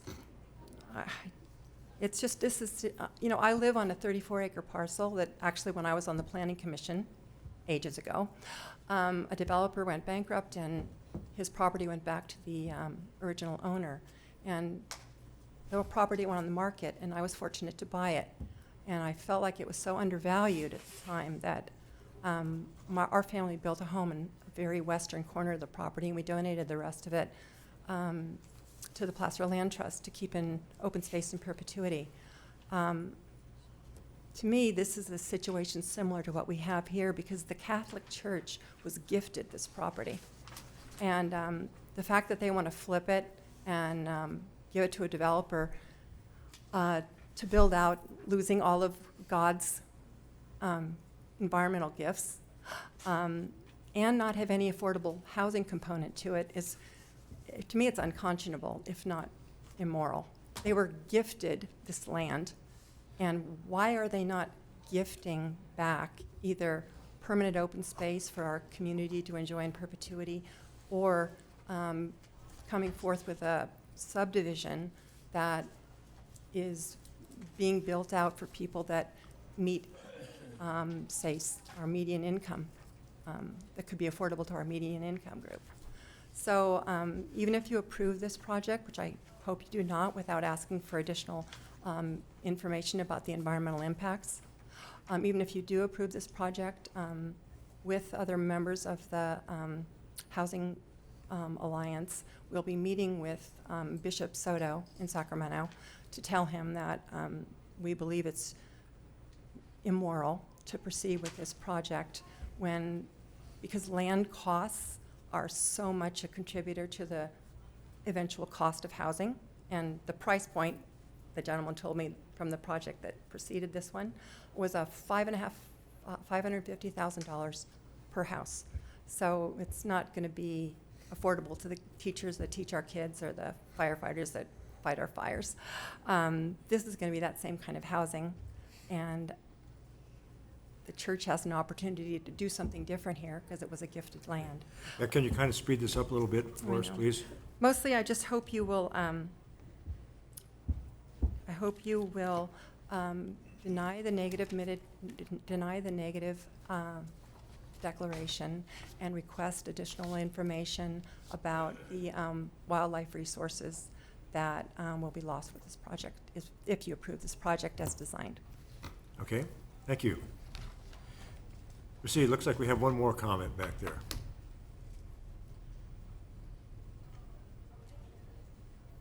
Hi, my name's Jennifer Finney, and I live directly across from this property. Back to the private versus an easement on this NID raw water line. There is no official easement. The paperwork I have when I purchased the property in 1980 says that it is a private pipeline, and we have maintained it over the years. It's been replaced once. When I purchased the property, it was steel pipe held together with tire tubes. It was quite a mess. But one of our neighbors got together and replaced it. It's good PVC pipe. It should be in the ground soundly for an indefinite amount of time. So we appreciate the fact that the diocese would consider moving it and replacing it to an appropriate place on the parcel. Our goal is that it would, like the other Dead Man Creek, that the water would not be interrupted because it is also year-round and it provides water to a number of things. So if anybody wants any information on the documentation that it's a private pipeline and therefore NID will not have any record of an easement, I can provide that. I have a copy. But if you want just my word, that's fine. You say there is an easement? No, there is no easement. It's just a private pipeline from the box on the Columbia Ditch. And it's raw water, not... No, it's raw water. Yes, raw water, you said. Yes, okay. It's raw. Yeah. Okay. Is that it? No, really quick. My understanding from some of those neighbors on Bell Road is that, yes, this was gifted to the diocese and that it was supposed to be open space in perpetuity. Nobody has the name of the attorneys who willed this to the diocese, so I don't know how anybody would go back and research that, but that is the understanding of the neighbors up on Bell Road. I can't confirm or deny that. Let's see. Really fast. We'd like to know from the diocese, if possible, what's going to define and protect the perimeter? Because just like the gentleman said, his horses use the Dead Man Creek water. We have property owners adjacent to this who have animals, livestock. And normally when you see, like off Atwood, you see the big stone fences around the perimeter. That doesn't seem like that would be appropriate out here in the country. But what is appropriate when you have these 1-acre parcels butting up against donkeys, horses, whatever it might be? So we'd like to know what that would be, what's the intent, and just so that we know what we should be doing with our fences. And lastly, I see the traffic impact assessment. Like I said, I live straight across the street. One of those houses, one of those pictures was actually my house up on the hill. I saw in the information that it will be posted 35 miles an hour. You also heard somebody else speak to Bell Road and how fast they go down Bell Road. Where's that? But you're talking about what road being posted at 35 miles an hour? Yes. This, where did it go? Do I have to hold it? Yes. Oh, okay, got it. Okay, right, let's see, my driveway is right up here off of the edge, okay? If you took Joger Road up here, it's kind of straight from Bell, and then it has a little tiny curve, and then this straightaway. And even though this looks like it has a curve, it is very straight. I clocked myself this morning, leaving my driveway right here and then coming on there. And in that amount of space, I could easily go 50 miles an hour. People coming from Bell Road and taking this little curve here and then accelerating where they're already in motion, I can tell you they're going a good 60, maybe more. You post 35-mile-an-hour zone signs there, and you put that tapered easement of 100 feet, people are going to be killed coming southbound, because not only is it an open straightaway, but it is downhill. People pick up speed. They've come from a stop sign at the corner of Joger and Bell, or they've come from a stop sign at the corner of Bell and Joger. I mean, whichever way they're coming, there's a 4-way stop. It's a wonderful thing they did there. But when they get on that straightaway, they are picking up speed. That's why there are accidents down here at the bottom of the hill, right there. People have accidents there. And it's going to be not only there, but people turning in here. If there's not a left turn lane going down, a pocket lane, I tell you what, we're gonna lose people who live in that subdivision or their friends. Because as it is, the people who live across the street from me who are in this adjacent parcel, they have people when they're turning into their house, and this is right there on that little mild bend right there. They have people going around onto the shoulder of the road to get around them. And one of their friends was in an accident, at least one. I can tell you, over the years, I have seen whatever traffic that they're evidencing is going to be increased by this subdivision is not that much. But a lot of people in North Auburn are taking Joger Road out to 80. My father-in-law used to live on Dry Creek, and he said he quit driving 49 decades ago, and I thought, well, that's silly. But over the years, I've become just like him. And if you guys lived out in North Auburn, off of Bell, off of Dry Creek, anywhere out there, my guess is that if you weren't going to North Auburn to go to Target or Safeway or something, you would be taking Joger. Over the years, I've seen an increase in traffic. And I don't remember when they put the cord on the road. I don't know when they did the traffic thing. I just trust their numbers. But my point is, along that stretch of road, there's a lot of traffic, and people really like to speed up. So if you don't require a pocket left turn lane, and you only make the road wider and allow the easement to be tapered, we're gonna lose lives. We're gonna have people injured. It's just the way it is. I think that's it. That's your comments? Okay, thank you. Anybody else out there that has something to say? Okay, well, I'll turn it back to the applicant to see if you want to have any response to or comments. I don't have anything unless there's a specific question. Huh? I Oh, don't unless there's a specific question for me. okay. Okay, well, I'll bring it back to the commission then, close the public hearing, and let the commission have discussion, questions, or a motion if they desire. Don't all be quiet. Well, I don't have I have a question. I guess maybe it's a small concern about this business with, and I'm Catholic, so that'll be right up front. About the what now? And I'm Catholic, and so my Oh. comment's going to be related to this business about donation of property. You know, they, in fact, my wife and I just met with Bishop Soto the other day. I don't really know why, but he wanted. Is your microphone on, by the Yeah, way? it's on. But anyway, this business about when the property's been donated, what obligation does the county, I guess it's a legal question, have to get involved in something like this? I mean, is this a legal document, if they find a legal document, or, I don't know, just asking a question? Right. We don't get into looking how the property was conveyed to whoever the property owner is. We look to make sure that we have the property owner applying for these kind of projects. If there was a deed restriction as to what the parcel could be used for, that would show up on title. That'd be something the county would look at. But we're not going to go back and do a title search to find out how the property got to the current owner. That's way beyond what the county would ever do. Okay, you answered my question, thank you. Well, if there's no other questions or discussion at the moment, I'd be glad to make a motion. See where I we just go. have, yeah, I don't know, I guess, one area that I'm a little bit puzzled is in terms of the two EVA gates.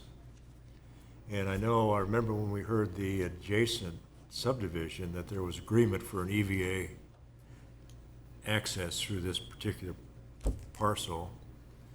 And then this parcel comes along, and so then you put in another EVA gate. But I guess what I'm asking is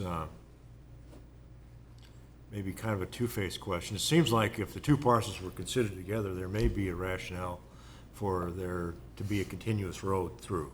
But that sounds like that's off the chart right now.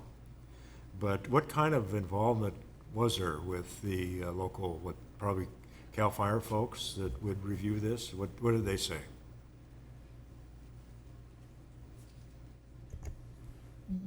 The reasoning behind the two gates is this green stub. Can't see it. It's not working. Is this section right here. So this is part of the open space lot B. And the reasoning is to gate it here so that folks visiting lots 1 and 2 don't encroach into this open space lot. So stop traffic there. And then also, when Atwood 80 gets developed, you don't want these folks to come into that open space lot either. So it is kind of an oddball situation where there's gates on each end of this little stub, but it is part of the open space lot, and it's just to restrict, to basically let people know that this area is off limits, because it is open space and there's habitat on the edges of that EVA corridor. Well, to me, what seems to be the problem, we just heard about traffic issues on Joga Road, and heaven knows what could happen, on Joga Road. And so then, if people in this subdivision need, for whatever reason, to get out, and Joga Road is closed off for whatever reason, then somebody's going to have to go from the emergency services and figure out how to get two gates open rather than one gate open. And so that's a concern I'm having, but, I don't know if that's enough to sway me on the project, but it seems like we need to have a little bit stronger input from the fire department when we're looking at these things, so that, you know, they're clear on what they're doing, you know, because people sometimes need to evacuate a subdivision during an emergency. It's not just the fire department that needs to get in there. And if, you know, you add complexity to that process, and then, you know, there's just time that people are affected by more hazards. So I don't know the answer to it, but it seems to me that this is kind of a strange, you know, I know we approved the EVA gate at the property line before, and the idea that the traffic would be able to use evacuation both ways once this property developed, but to have two gates there, I don't really understand that. Yeah, the fire department reviewed it, and they were fine with what was proposed. But you do raise a good point. Yeah. Well, in the future, I think I'd sure to ask them if they have to, I mean, ask them about how they're gonna provide for evacuation if we have multiple gates. Okay, with that, what's the pleasure of the group? Christopher, could you put the recommendation back up, please? I'd be glad to go ahead and make a motion, kind of see where we are. I move that we adopt the mitigated negative declaration and mitigation monitoring program prepared for the project, supported by the findings contained in the staff report dated May 25th, 2017. Second. That was Fred. Yeah. Okay. Okay, we'll do a roll call. Mr. Arcuri? Yes. Mr. Haber? Yes. Mr. Rokucci? Yes. Mr. Nader? Yes. Mr. Sevison? Yes. Mr. Moss? Yes. Mr. Johnson? Yes. Thank you. And also move that we approve the vesting tentative subdivision map to subdivide 20.25 acres into 17 single-family planned residential development, subject to the conditions of the approval and supported by the findings contained in the staff report dated May 25th, 2017. Second. Okay, roll call. Mr. Arcuri? Yes. Mr. Haber? Yes. Mr. Rokucci? Yes. Mr. Nader? Yes. Mr. Sevison? Mr. Moss? Yes. Mr. Johnson? Yes. Thank you. Okay, and I'll also again move, approve the condition use permit for planned residential development, subject to the condition of approval and supported by the findings contained in the staff report dated May 25th, 2017. Second. Okay, roll call. Mr. Arcuri? Yes. Mr. Haber? Yes. Mr. Rokucci? Mr. Nader? Yes. Mr. Sevison? Mr. Moss? Yes. Mr. Johnson? Yes. Thank you. Okay, well, that concludes this item, and as we've talked before, this is a conditional use permit, and it's subject to appeal to the Board of Supervisors, and so for $564, and within 10 days, you need to send a appeal to the Community Development Resource Agency. So with that, then, anything else from the commission? Then I'll go ahead and close the hearing.